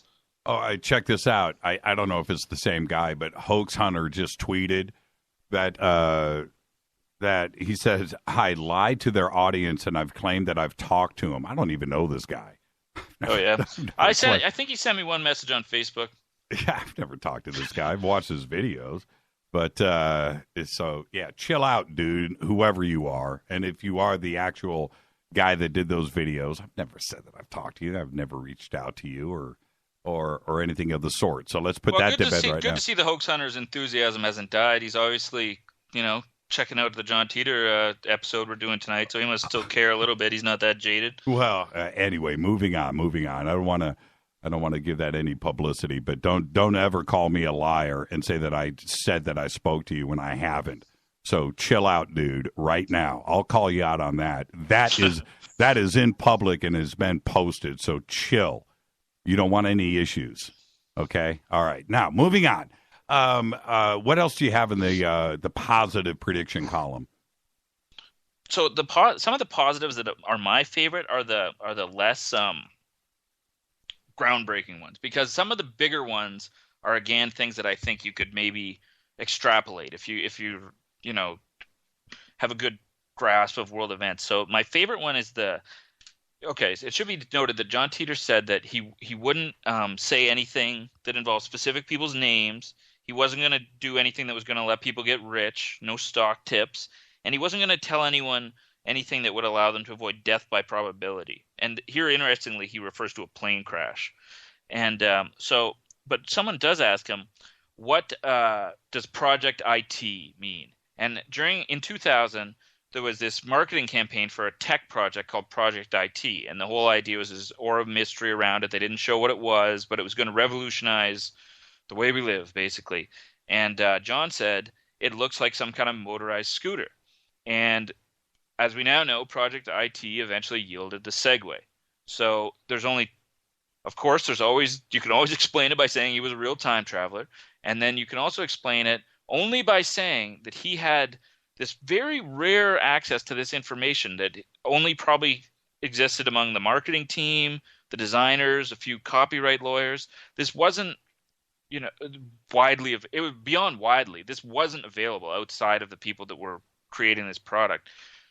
The final way you could maybe rationalize that is if you get back to the hoax hunter's idea that the questioners were plants, maybe like the IBM 5100. This is a piece of information the authors have. Therefore, someone asked the question just to set up this correct answer. I agree with that. I agree with that. That's a strong. Look. I thought originally, going back to the forums when I was watching these play out in real time back in the day, that some of the stuff was responded to pretty quickly. And the questions were brilliant and the answers were brilliant. And I remember sitting back a couple of times going, man, we're being played here, right? That there are whoever's asking the questions is a plant. That was definitely in my head right in the beginning. Maybe the hoax hunter will be happier now because we're giving some credit to his theory. Well, it's an easy theory to do because you can just look at the thread, and some of it. I would say most of it seemed to be honest because there were a lot of people in on the action. That forum created a lot of attention. There's no doubt. But yeah, I guess to take the opposite side, you could say, Time Travel Institute or Art Bell's Post to Post, they attracted people that were into these subjects, right? So the level of fit, I'm not a physics guy, it's way above my pay grade, but I can tell the level of the discussion is very high, right? It's people with physics degrees, it's people that are, plugged into this stuff. But maybe that's just because those boards attract those types of people. And one of the other aspects, since we're on this track, is I keep bringing up the gravity clocks, right? And when you go through all of the famous time travel stories and movies, always involved a machine and H.G. Wells and magically the machine appears to where it is and nobody is floating out in space or drowning in the middle of the ocean or happens to be where the Earth is supposed to be. Whatever, that's the fantasy side of time travel. Where it's just you don't magic. End up in empty space. Right, where it's just magic and it works. And, you got to tell a good story, right? Okay, cool. But the reality of it is the Earth is still orbiting the sun. It is in motion, right? And you need to, and not only is the Earth orbiting the sun, but the Earth itself is spinning at the same time. So you need to figure out the issue of you need to be where the Earth is going to be in the future or the past, and at the right spot on the Earth when it is not somewhere else in space. And that was just something that I had never really thought of, nor did any other science fiction writer. And it was addressed directly by Titor. And that is a part of the physics and the science that I am most impressed with, that it was put out there. And if you are going to debunk something, you need to go straight at that, right? And I'm talking about the debunkers. I'm not talking about Titor. I'm saying if you are going to be so specific about something and you lay it out there like that, then somebody out there is going to shoot this down, and it hasn't happened. Yeah, the debunkers want to focus on the Civil War, and it's just very cut and dry. One of the things I find the most galling, there's the Skeptoid podcast, and they did a 10-minute episode on John Titor, and he never even gets into any of the details of the story. All he talks about is how is it possible that people believe things that aren't true. It's like this ad hominem, just we don't have to address this because it's so ludicrous, and because we're a high-level skepticism podcast, we're just going to talk about why people believe things that aren't true. Right. What else do you have in the positive column on predictions? Yeah, my other favorite one. So I'll rhyme off a couple of the broader extrapolations quick. He described an entertainment industry very similar to YouTube. He basically said that someone asked him what the entertainment industry was like, and he said it's decentralized. People do it in their own homes in small groups and broadcast it over the internet. Now, that doesn't someone could come up with that, but this was 5-6 years before YouTube. He also described the internet as a series of nodes, self-powered nodes. It's kind of similar to our current setup, but my favorite is another one that's a little it's very specific. They asked him if there's any poetry he liked, and he said that this poem called A Soldier's Winter was it's something that's been passed down from generation to generation. It was written by a military man, and he says, and he includes a few lines from this poem, and a few years later, in 2005, this poem comes up online, and it has several of the lines verbatim, and it has several of the lines just slightly different, and which would be exactly how it would be if I were to ask you to recall a poem and you couldn't Google it, right? Or that was maybe your favorite poem. Right. And the author of this poem is retired military, very high-ranking military man. I forget his rank, but he I believe Oliver Williams approached him, and he said, no time traveler approached me. And he doesn't seem like the guy who's looking to further the John Titor story. He had no idea who John Titor was, and yet he's written this poem that is several lines are verbatim from the one that John Titor posted 4 years previous. And here's John Titor's what he recalls of the poem. The day before it wasn't snowing. The trees are strangers, leering, disapproving in the ash of winter. My world, my life, my wandering path. I pray God's eyes may once again gaze upon me and remind me that I'm still his child. And then those first two lines are verbatim. And then there's another couple lines in the poem. And then the fourth and fifth lines are also verbatim. So where did that come from? How do you try to rationalize that in your own mind? So either this Larry Cluck, who's the military guy, is having fun with the John Titor story, and I've looked this guy up on the internet. I wasn't able to contact him, but he seems very what he's projecting is what he appears to be. He's a guy who was in the military, and now he writes poems about his military service. It doesn't look like he's trying to advance the John Titor story in some way. It's very hard for me to reconcile that with the idea that John Titor wasn't a time traveler.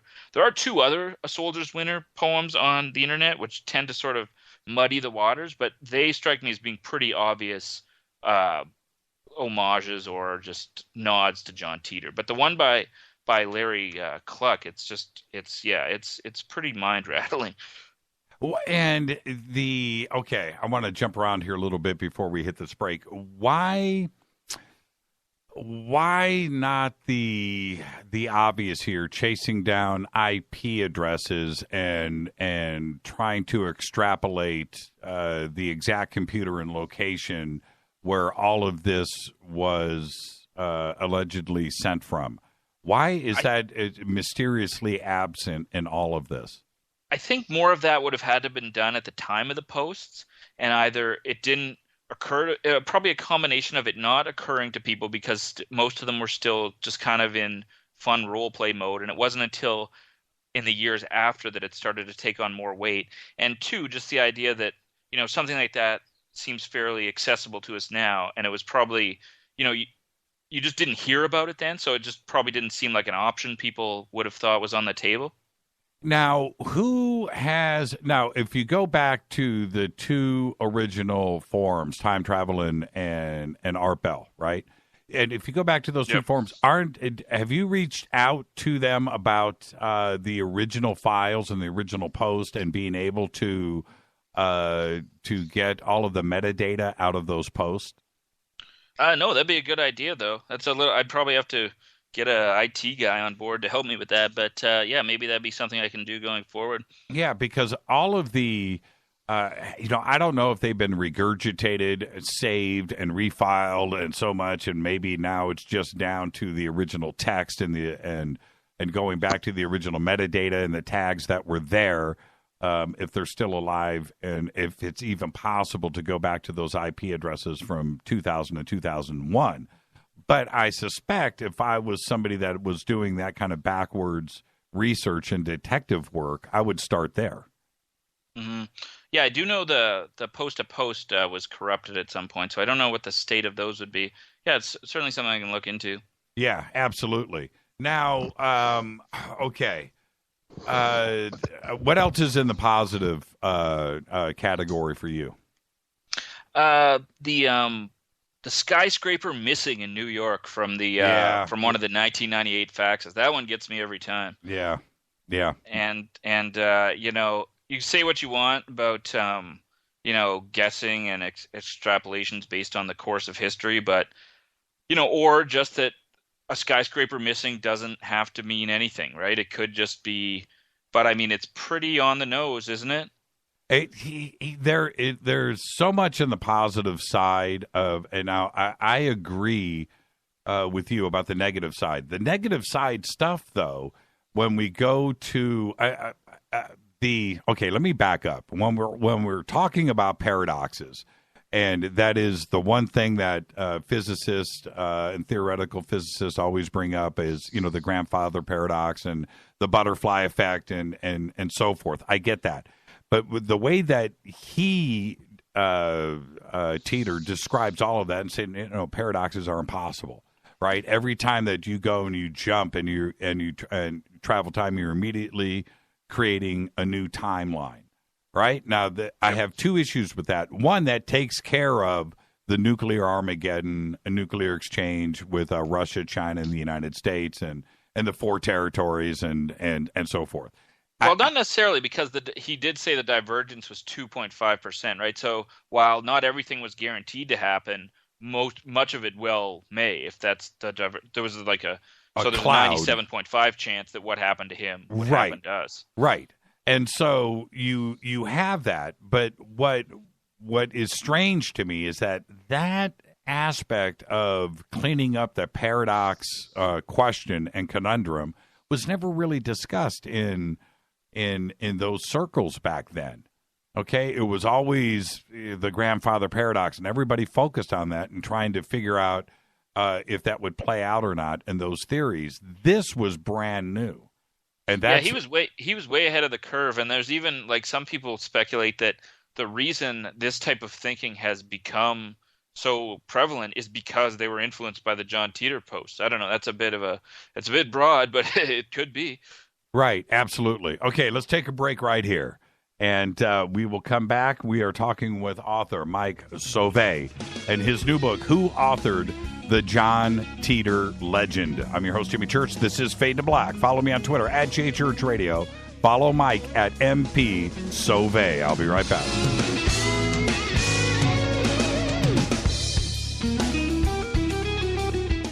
Hi, everybody. This is Rob Halford, the Metal God, on JimmyChurchRadio.com. KGRA Radio. Intelligent talk. Did you know 40% of all cancer could be prevented? That's a fact. Along with maintaining appropriate body weight and regular exercise, the American Institute for Cancer Research and the USDA confirm that eating 9 to 11 servings of fruits and vegetables every day is the key. Now ask yourself, am I at risk? How many servings of fruits and vegetables did I eat today? Balance of Nature has solved this problem and provides an easy and affordable way to consume over 10 servings of 31 different whole fruits and vegetables every day. Call now to find out how to get your free month's supply of Balance of Nature. Call 800-2468-751. That's 800-2468-751. Call now, 800-2468-751. Or go online to balanceofnature.com. Use promo code TSL.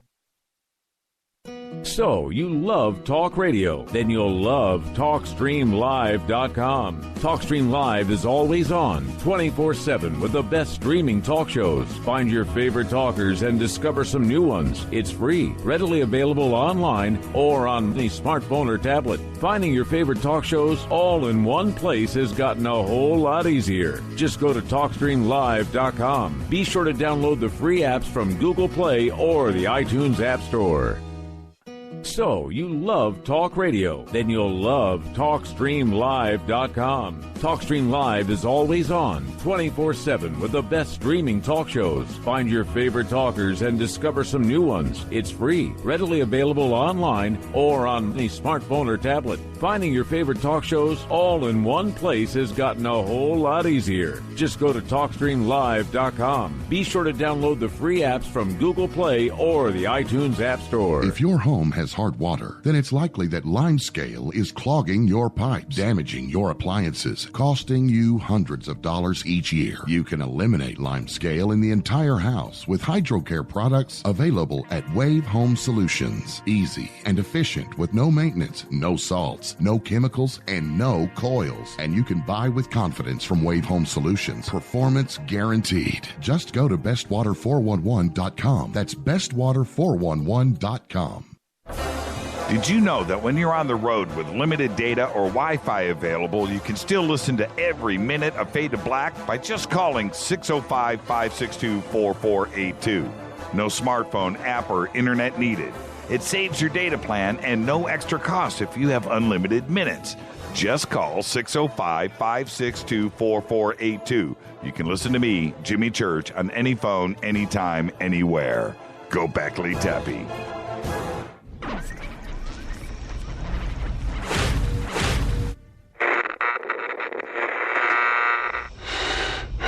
You want to know a secret? I love ponies. I really love ponies. I'm serious. I couldn't stay sane without ponies to brush. Why Fade to Black? Because you never got that pony, damn it. This is Fade to Black with Jimmy Church on the Game Changer Radio Network and KGRA, the Global Radio Alliance.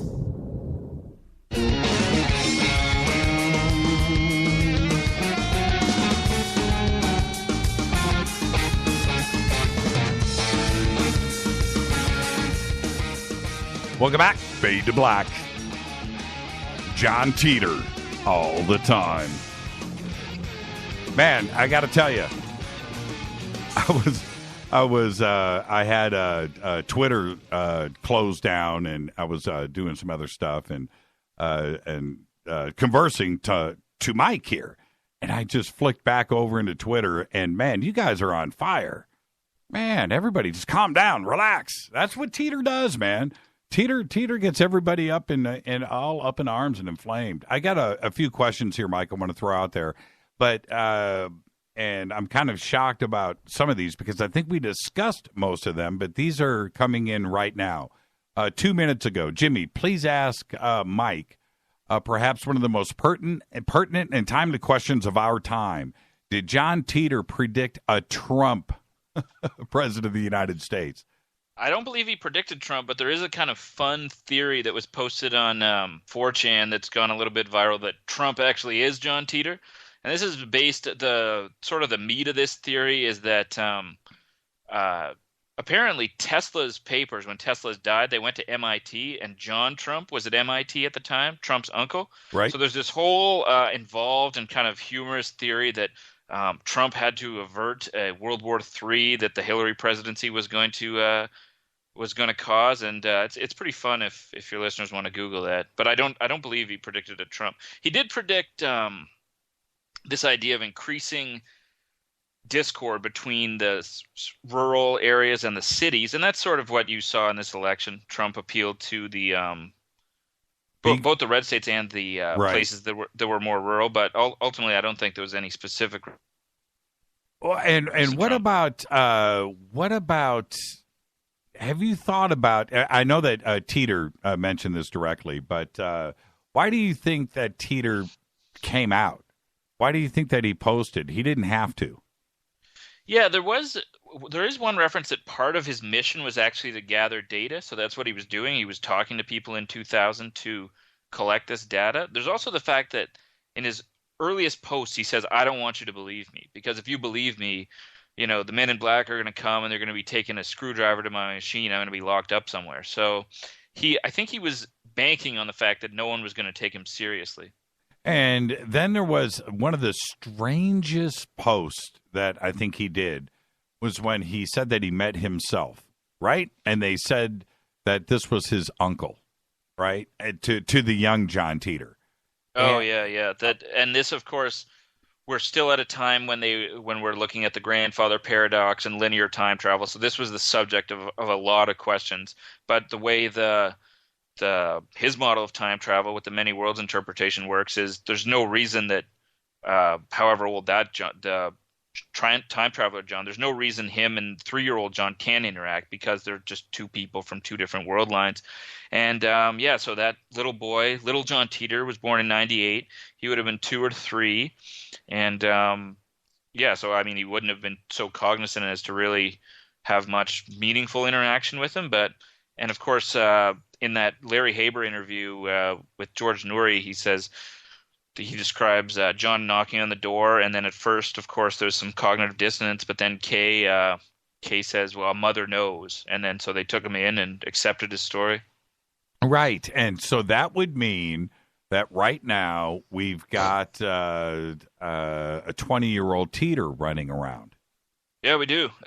Of course, his name isn't John Titor. I always try to remind people of that just so they don't, in case there is someone named John Titor, he won't get hassled. But yeah, there's the young John Titor. But of course, he's didn't go into the shotgun infantry, so he's leading a totally different life than the John Titor we knew. Yeah, somebody just said a teeter tot.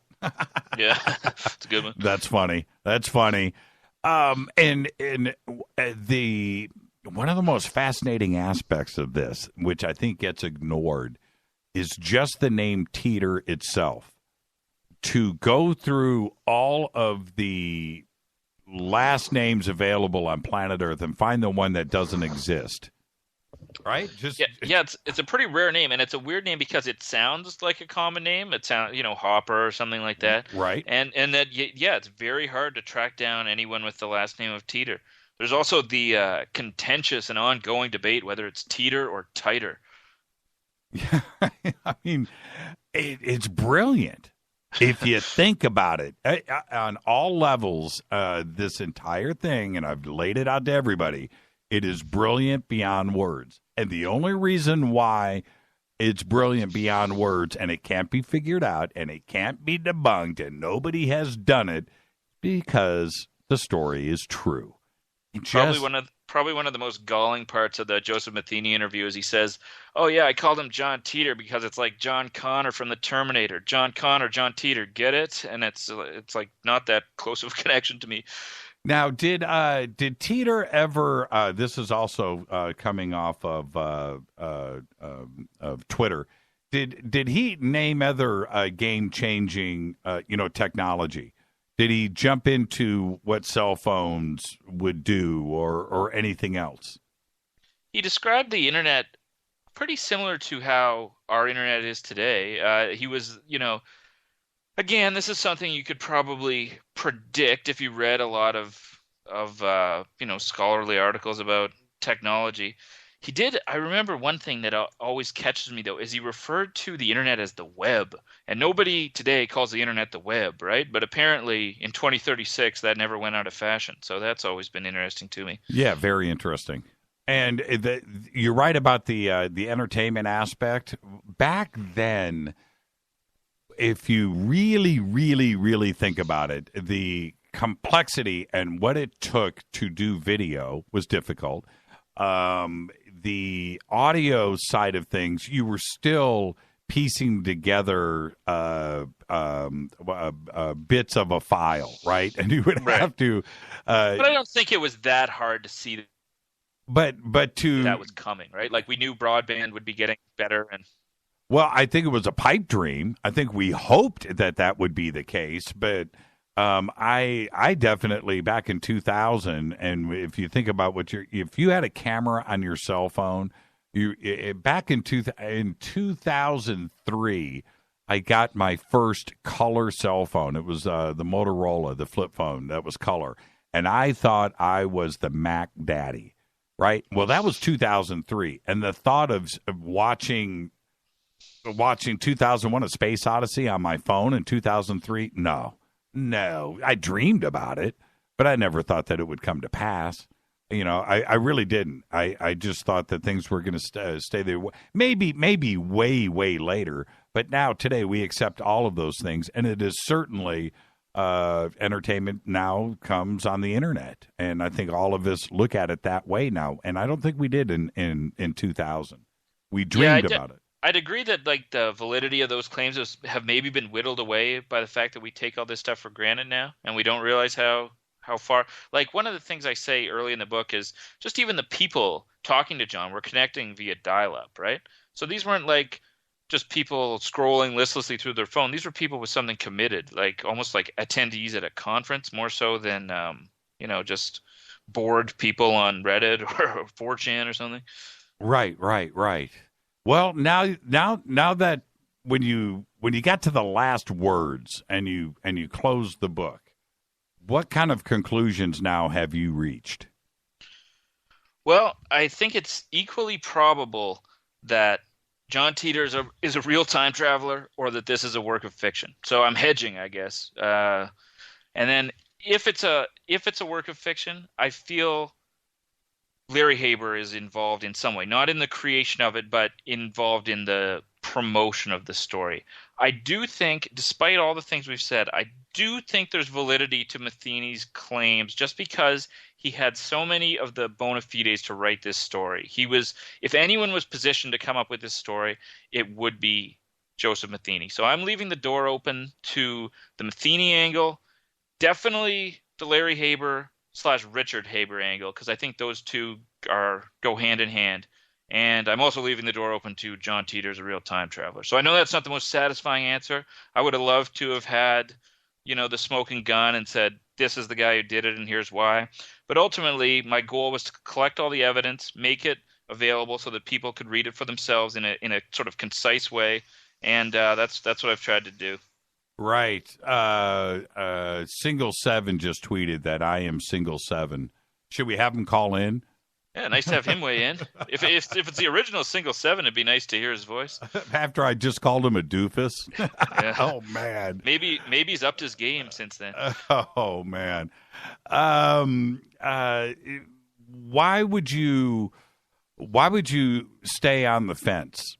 I mean, there wasn't enough evidence on either side for you to come to a conclusion, or is that you don't want to state that now on the air? Which I can understand. I think that there's good evidence on both sides. It's not so much that there isn't the evidence. I think that there's things that push me to believing both. Like some of the correct predictions we just talked about. I simply can't reconcile some of those. And none of them are earth-shattering. But taken together and collectively, it's very hard to dismiss. Yet, when you look at some of the problems with the story, that those are hard to dismiss also. So I think there's a lot of points on both sides of the equation. Why do you think that the urban legend has continued? Here we are in 2016. It hasn't gone away. What is it that keeps people so connected? I think both what we discussed earlier about how no one has come forward, there's been no answers. But also I think that there's a little something for everybody. Like if you're into math and physics, then it's got what you want. If you're into post-apocalyptic storytelling like I am, then it's got what I like. So it's kind of firing on all cylinders in a way. And I also think it's that rare piece of genuine mystery that hasn't gone away. Like every once in a while there'll be some campaign or something mysterious, and then it ends up being, a promotion for a movie or something, and we're all let down because we were hoping it really was something bizarre, right? And this is yet to let us down. Right. Well, I'll say this, and I will discuss this with you further off of the air because I don't have the rights to disclose what what I could say. But I was exposed to some really, really, really crazy information that, again, was completely outside of our circles. And I was presented with all of this stuff. And it was, man, I can't really get specific here because I don't have the rights to the, I got to be very clear. I don't have rights to the investigation and somebody else's hard work. But I was exposed to something that involved somebody that, oh man, I can't. I'll tell you off the air. But Okay. but when I read what this journalist and investigator had put together, and I read this, I was like, man, holy crap, right? And it was such an eye-opening thing that I had to take a step back, and it made me, when I looked at everybody that was in play here, every single person, everybody that we have talked about on this show tonight, everybody was wrong and was a liar, right? And I was just like, you've got to be kidding me. You've got to be absolutely kidding me here. And it made me look at everybody that we have talked about tonight with squinting eyes going, dude, why are you doing this? You know, why? Why are they doing it? If like that's what makes it hard for me to not believe Larry Haber. Why is he doing it if it's not legitimate? Why would he put himself out there? Right. And I'll discuss this with you off the air. Now let me flip it back over. Okay, so we've talked about Matheny and we've talked about Haber, but on the side that that Titor is an actual time traveler, and you're on that side of the fence, what's your position there, and why would you continue that? It's the predictions, and it's the collection of things that are very specific, like the Segway and the Soldier's Winner, which is regrettable because I find myself trying to describe this to people that aren't into John Titor sometimes, and these sound like middling little silly details, right? But it's the collective, those plus the predictions that, I mean, okay, like I said, you can write off the YouTube as he's a talented futurist, but you put them all together, and it's just a little, it strains credulity to think that someone can come up with all these. And I mean, if you just look at where we are in terms of mainstream science and time travel as a distinctly real possibility, it's gone since the time of those posts to tonight. What would you say the percentage of the increased probability is? It's like shot through the roof. Right. It's now something that's sane, credible, you know, people on the cutting edge of their fields will discuss at conferences and in journals. So it's not that far outside the realm of possibility. I want to specifically talk about that artwork, and we've just kind of let that go. But did you do a search of the internet of that artwork, and were you able to find anything that closely resembled to it in any other technical journals or posted elsewhere on the internet before the John Titor story broke?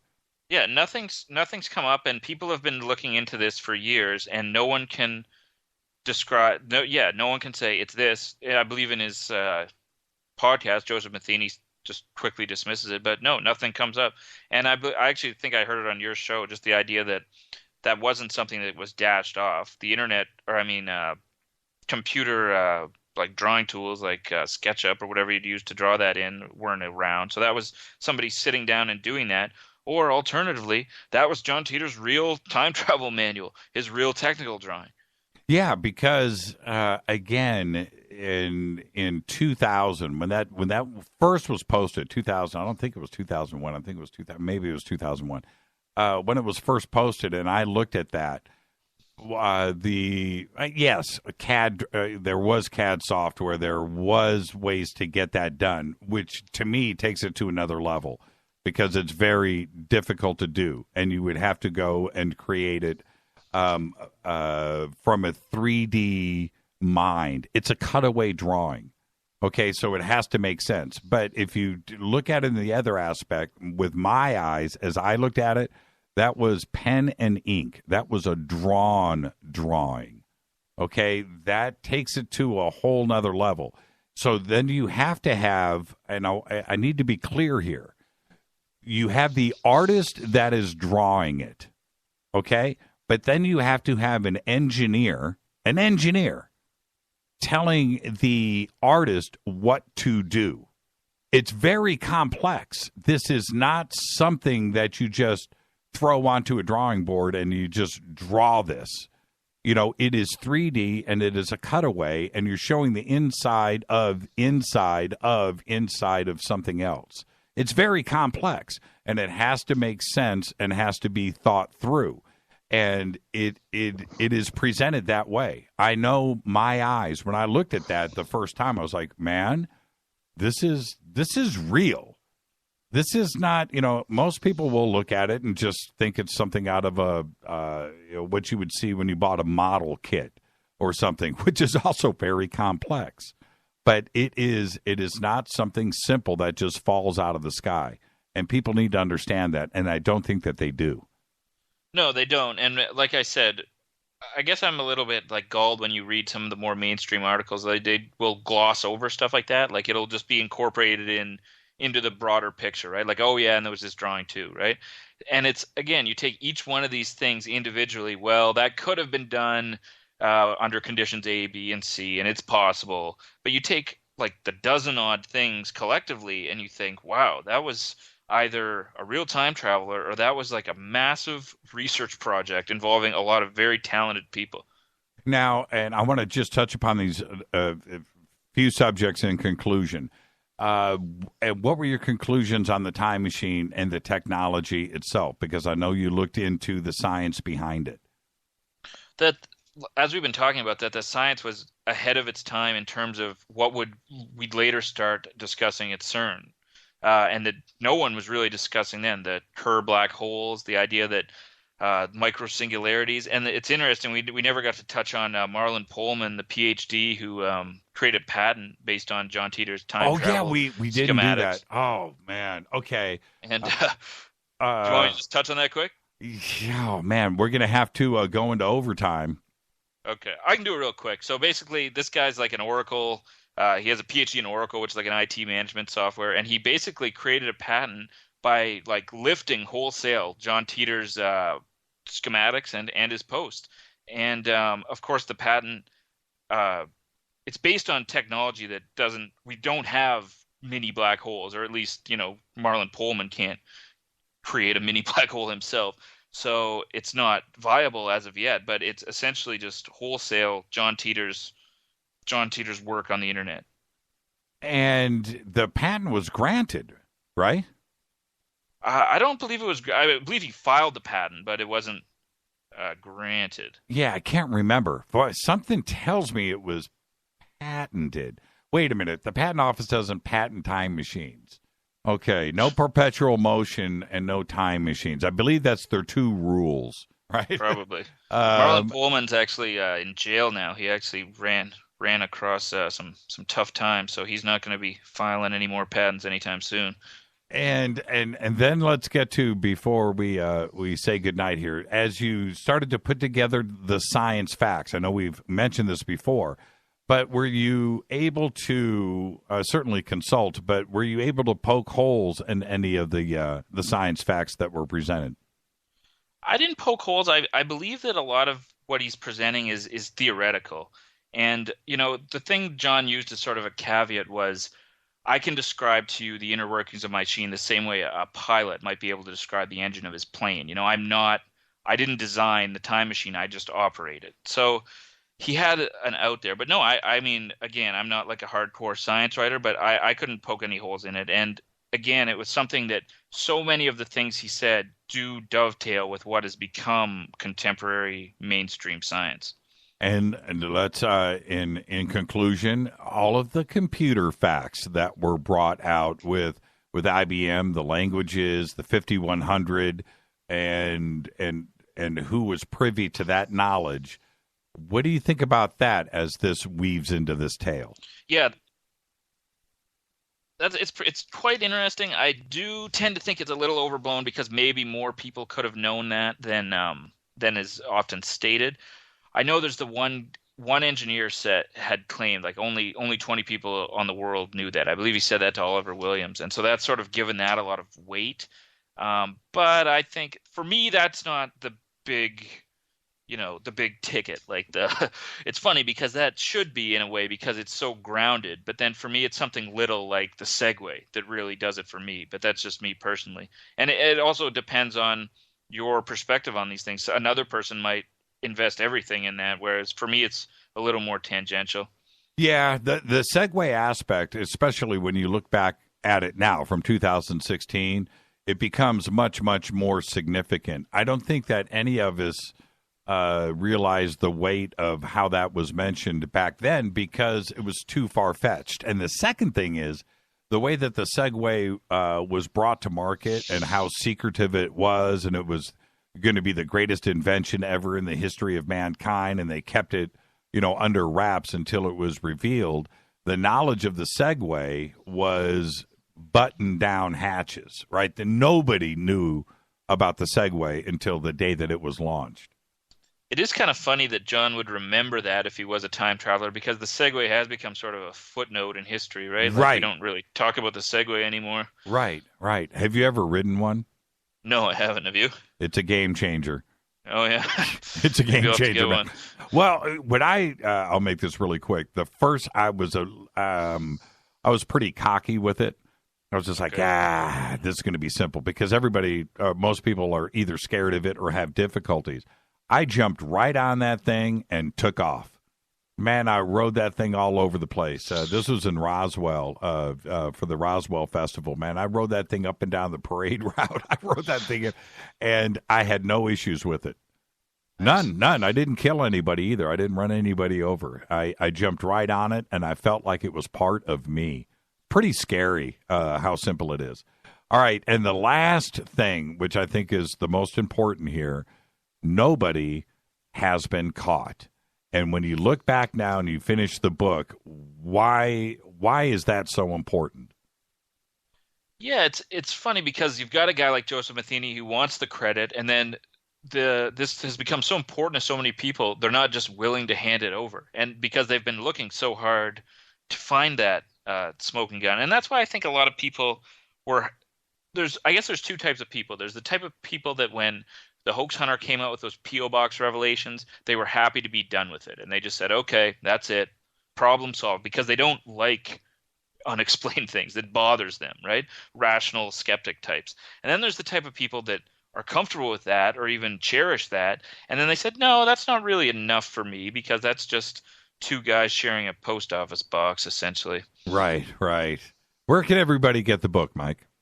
It's on Amazon. You just type who authored the John Titor legend into Amazon. We're actually doing an audiobook. It's going to be out in about 10 days also for people who prefer audiobooks. Also get it on my website, MikeSauve.com. There you go. Thank you so much for not only hanging out tonight, but being so comprehensive and talking through this because it's deep and it's wide and it's unsolved. And I want to thank you for that. Thank you so much, Mike. Yeah, thanks, Jimmy. Great conversation, Mike Sauve. So there you go. You can go to his website. You can go to Amazon. The book is Who Authored the John Titor Legend. You can follow Mike at MP Sauve. That is at MPSAUVE on Twitter. Thank you so much. I'll be right back. This is Fade to Black. I'm your host, Jimmy Church, on the Game Changer Network and KGRA, The Planet. I'll open up the phone lines. I'll do it. I'm courageous. 323-825-5045. I'll be right back.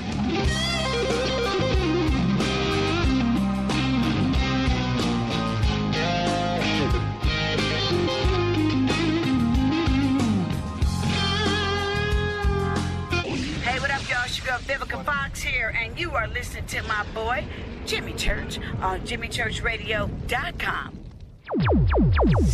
Despite popular opinion, reading a book will not make you smarter. But listening to Jimmy Church will.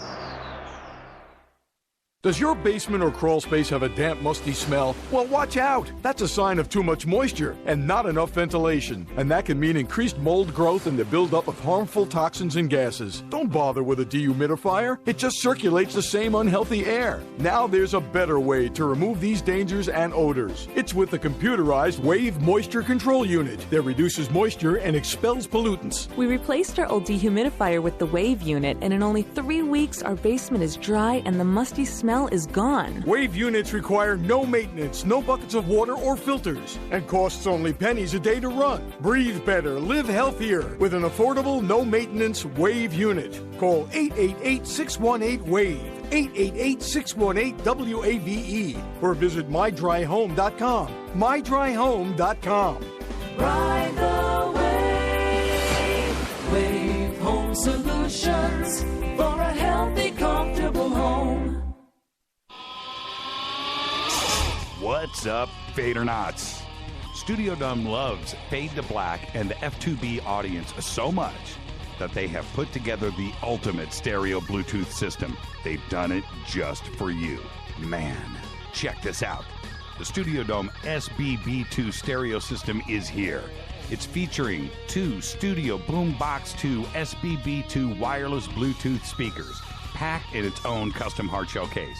This Studio Dome system features the very latest in stereo Bluetooth technology. The 2 full-range boomboxes are in true wireless stereo. You've got to hear this. It's amazing. It's just $129, and use the promo code JCRTWS, and you'll also get free shipping. It's simple. Just go to jimmychurchradio.com, click on the Studio Dome banner. Go Beckley Tepe.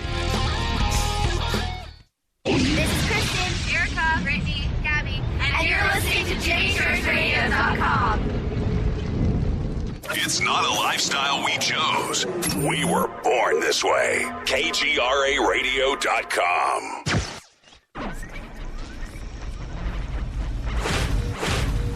This is KJCR at JimmyChurchRadio.com.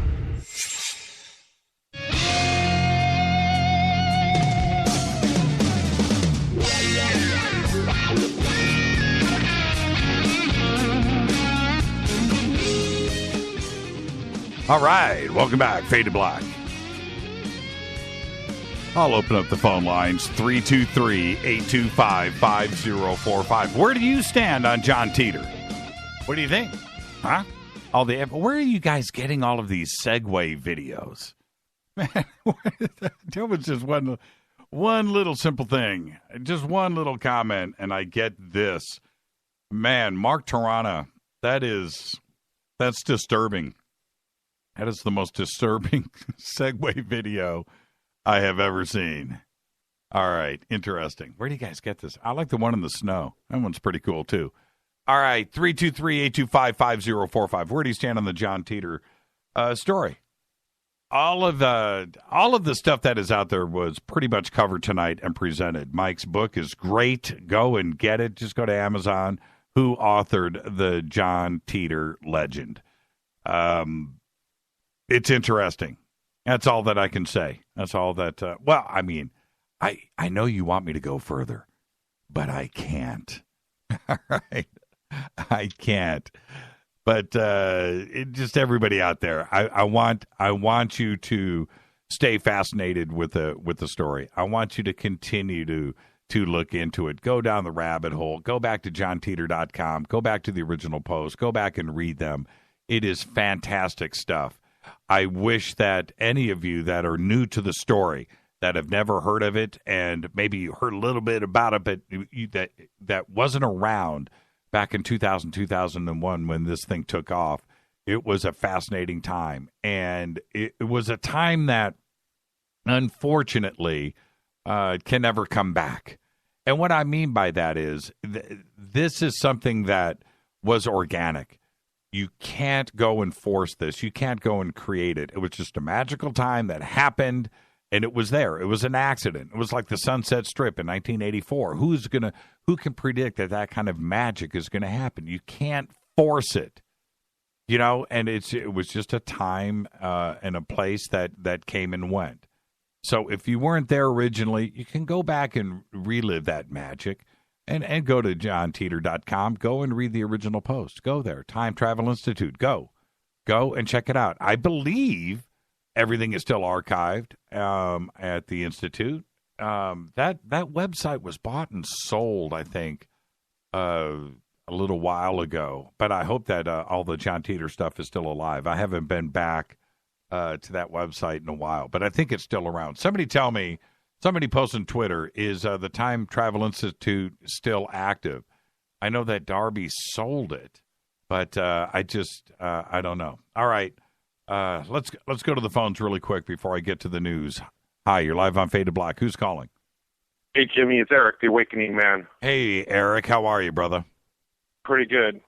Yeah, I got a theory, and I have a lot of respect for you because I know you've researched just about everything, and you got a lot of information that we're not privy to. But I just want to run this by you and get your thoughts, because I just have the suspicion that, for example, we got the flat Earth thing going on, and then we've got this John Titor story. There's been other stories, but it just seems to me like it's part of a mind control experiment, that whoever's perpetuating this or put this together, they're testing the public to see what they're susceptible to or what they're gullible for, and then they use that information to kind of refine their whole mind control agenda. And I think the flat Earth thing is the same way. I mean, is that way off, or do you think I might be onto something there? Well, I think there's a lot of stuff out there that would lean on that side.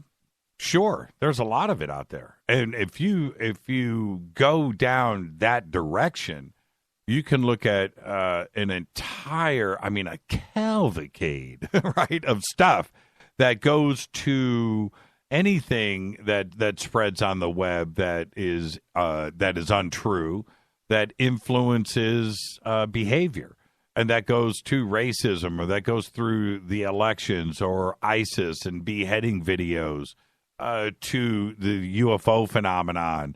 Look at what just happened in Turkey this week. I mean, was there really something in Turkey, or was there not? We don't know. So you open up the doors to that mindset, and all of that goes to, there's some stuff in WikiLeaks that has been out there, some stuff that Snowden has released, but the obvious stuff with Project Mockingbird, and that is still running today. There's no question about that. So how do you know, when you go to a website that is very slick, very well written, very well presented, that it isn't something fictitious created by the CIA? You don't know. You don't. That's right. You're right. You do not. You remember, Eric, you remember the old, well, it's modern now, but it's old in our timeline.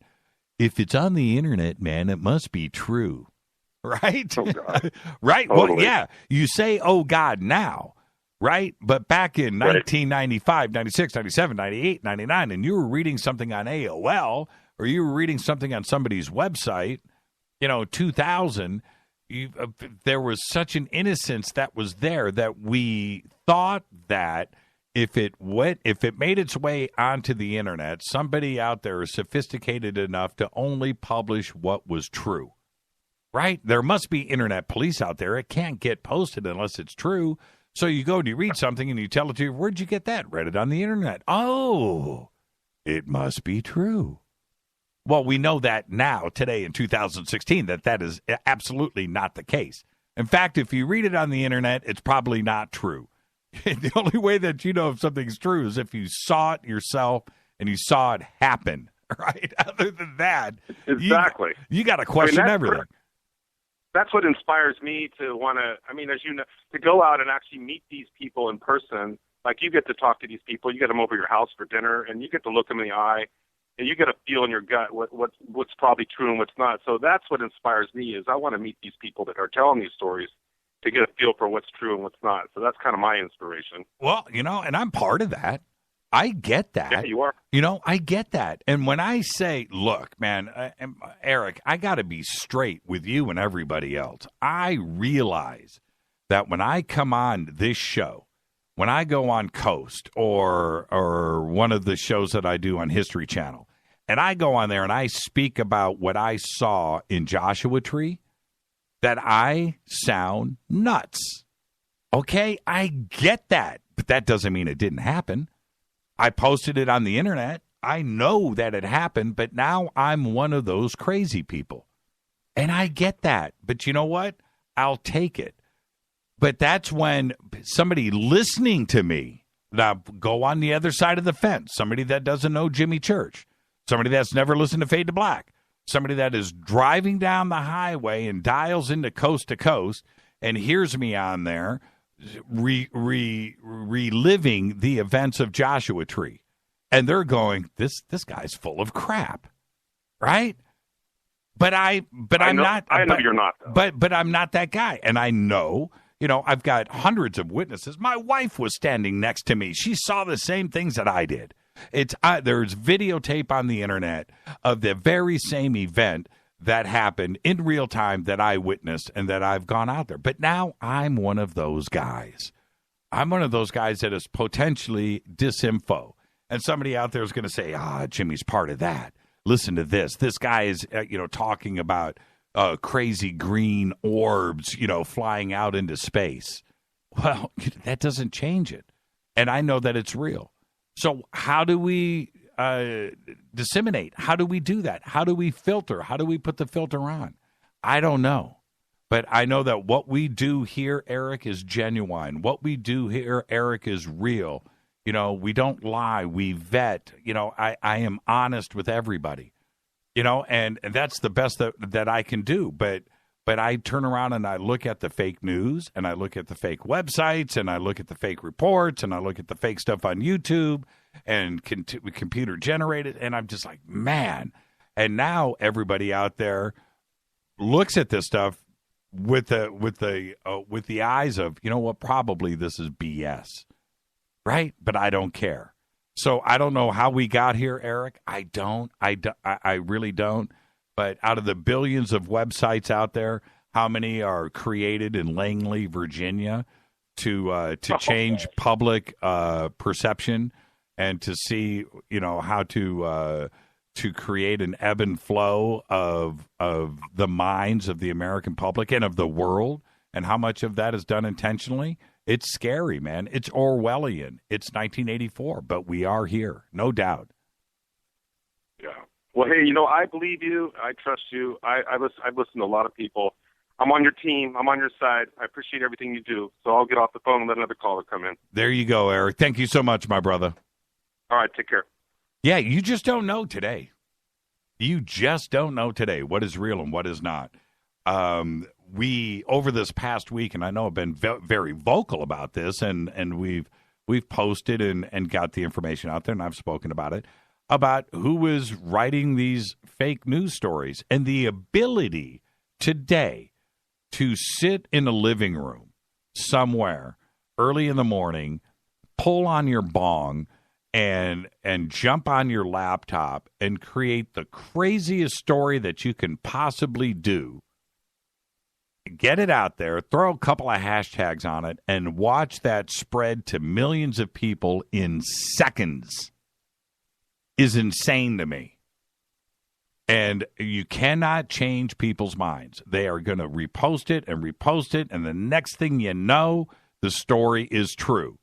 And now you got Hannity or whoever out there quoting it as being true. And then that filters down to the people that trust people like him.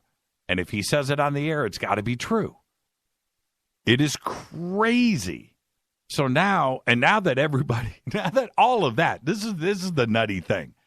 Now that everybody knows about all of the fake news that has happened in the last 3 months or 6 months and who has been creating it and who has been profiting off of it, and that it was done for money, your mind was screwed with because a couple of kids want a fat bank account and they're making 40, 50, 60 grand a month by just writing and creating out of thin air fake news. And now that everybody knows that this is indeed the case, apparently it just doesn't matter to everybody. I would think people will be up in arms, that they would be at these guys' houses, or, and burning. Just, what are you doing to us, man? You're messing with our minds. But nobody seems to care. And isn't that interesting? Well, like I said, and I said it a couple of days ago on this show, we will never go down that road. I realize we can be sensationalistic, and more popular if we just came up with these crazy things. But no, we're not going to do that here. And when anything gets vetted on this end and it's not true, it gets pulled down. It gets retracted. And I will admit it because I just don't want to be part of it. I want everybody here to know that when you come to this show, when you come here, all we are doing is presenting ideas outside of the box and then just go and do your own research. Just in the words of Bill Cooper, right? That's all. That's all. But I will not willingly post or be part of the fake news trend that is out there. I will not be part of it. I absolutely will not. When I bring somebody on here to talk about their UFO experience or their abduction experience, I need to listen, and so do you, because I know what I have seen. That's it. So I know that there is something going on out there. But I will not be part of the fake news. Won't do it. Absolutely not. All right, 323-825-5045. I let a few phone calls go there, and nobody wanted to wait on hold. I get that. 323-825-5045. Now, some of the craziest news that you need to be aware of right now, my friends, and this is the first one. It's Gooligan, right? Gooligan malware. It has breached the security of 1 million Google accounts and could eventually compromise about 74% of all Android devices on planet Earth. Gooligan has been found in at least 86 applications on third-party app stores. Now, listen to me. Security firm Checkpoint Software Technologies said today that apps infected with the malware and installed on Android devices should use exploits in Android versions 4 and 5 to access full control of the device and can execute privileged commands remotely. Please listen to me. After achieving root access, Gooligan downloads a new malicious module from the campaign's command and control server and installs it on the infected device. This module injects code into running Google Play or GMS Google mobile services to mimic your behavior so Gooligan can avoid detection. A technique first seen with the mobile malware Hummingbird. The module allows Gooligan to steal a user's Google email account and authentication token information, installs apps from Google Play and rate them to raise their reputation, install adware to generate revenue. Now, Google has worked closely with Checkpoint in recent weeks to protect Android users. Gooligan is a variant of Ghost Push, which I've talked about on the show before. The Android malware that Google has found to have more than 150,000 variants since it was first seen more than a year ago. Okay? There you go. Yeah, my only advice is don't install anything, anytime, anywhere from any app store. Use your cell phone. Use your cell phone for phone calls, a cell phone camera, and Facebook or Twitter. That's it. What else do you need it for? Do you really need to play some game? Do you really need to do that? Think about that. There are people out there that don't care about you. It's all about the clicks. Think about that. Now, in 2016, drone technology entered the mainstream. We know that. I talk about it every day. I got a drone. You've got a drone. We've all got a drone. I got a couple. Now, they can be used for aerial photography. You know, I've got the drone that I just got, the Parrot. It's got a really cool high-def camera on it. I still can't figure this thing out. I thought I did, but I'm not. I still haven't done it, man. I can't do it. But you've got media filming, law enforcement surveillance, and now even Amazon home deliveries. Like I said, I've got one. I've got two, right? And right now you go into Costco and drones are stacked up to the ceiling. They're everywhere. I was checking them out at Costco this week, right? Right there on the box. You must have FCC license, right? FAA certified. You got to do it before flying this drone. They're everywhere. Yet, as most of these small flying devices take to the skies, folks, cybersecurity experts are now warning that they will inevitably become an open target for hackers. And what is being dubbed as drone jacking. Your friendly neighborhood cyber criminals are likely already looking at ways to exploit these devices. Now, you're going to go out and you're going to buy a really fancy drone this Christmas. I get that. And you should. They're fun. They're cool. But somebody out there is going to hack it and cruise it over to their house and park it in their backyard and take it from you. What makes drones easier to hack is that they are designed to have a quick and easy setup. You take it out of the box, you charge it up, often use an unencrypted communication, and have many, many, many open ports. They have little or no security involved. In 2017, this is my prediction, drone exploit toolkits are going to find their ways into the dark corners of the internet. You're going to be able to get it anywhere. You're going to download it. You're going to download it onto your cell phone. It's going to have malware on it that's going to hack your Google account. That's another story for another time. But once these toolkits start making the rounds, it's just a matter of time that we see stories about hijacked drones showing up. Somebody is going to say in your news feed on Facebook, dude, my drone got hijacked today. I bought it for my kid for Christmas, and it went up and it flew away. Somebody took control of it. Think about it. And you know what else? Somebody is going to get your Amazon Prime delivery. Yeah. Think about that. Drone jacking is in your future. One of the coolest stories that spread around the internet today, and yeah, we posted it. It's over on our Facebook radio page. You can go and check it out. The Canadian town, and man, we love Canada. If I didn't love Canada a whole lot before this story, I love Canada a whole lot more now. Man, I love Canada. The Canadian town of Kensington has hit upon a genius plan to distract its residents from drinking and driving this holiday season. That's right. Not only will the cops charge you, but once you get arrested for DUI and you're thrown in the back of the car, they're going to blast Nickelback. Nickelback! While they haul you off to jail. The Kensington Police Service laid down the law on Facebook. That's right. They did it over the weekend, and they said, for those dumb enough to feel that they can drink and drive, Nickelback is in your future. The Post read, and I'm not making this up.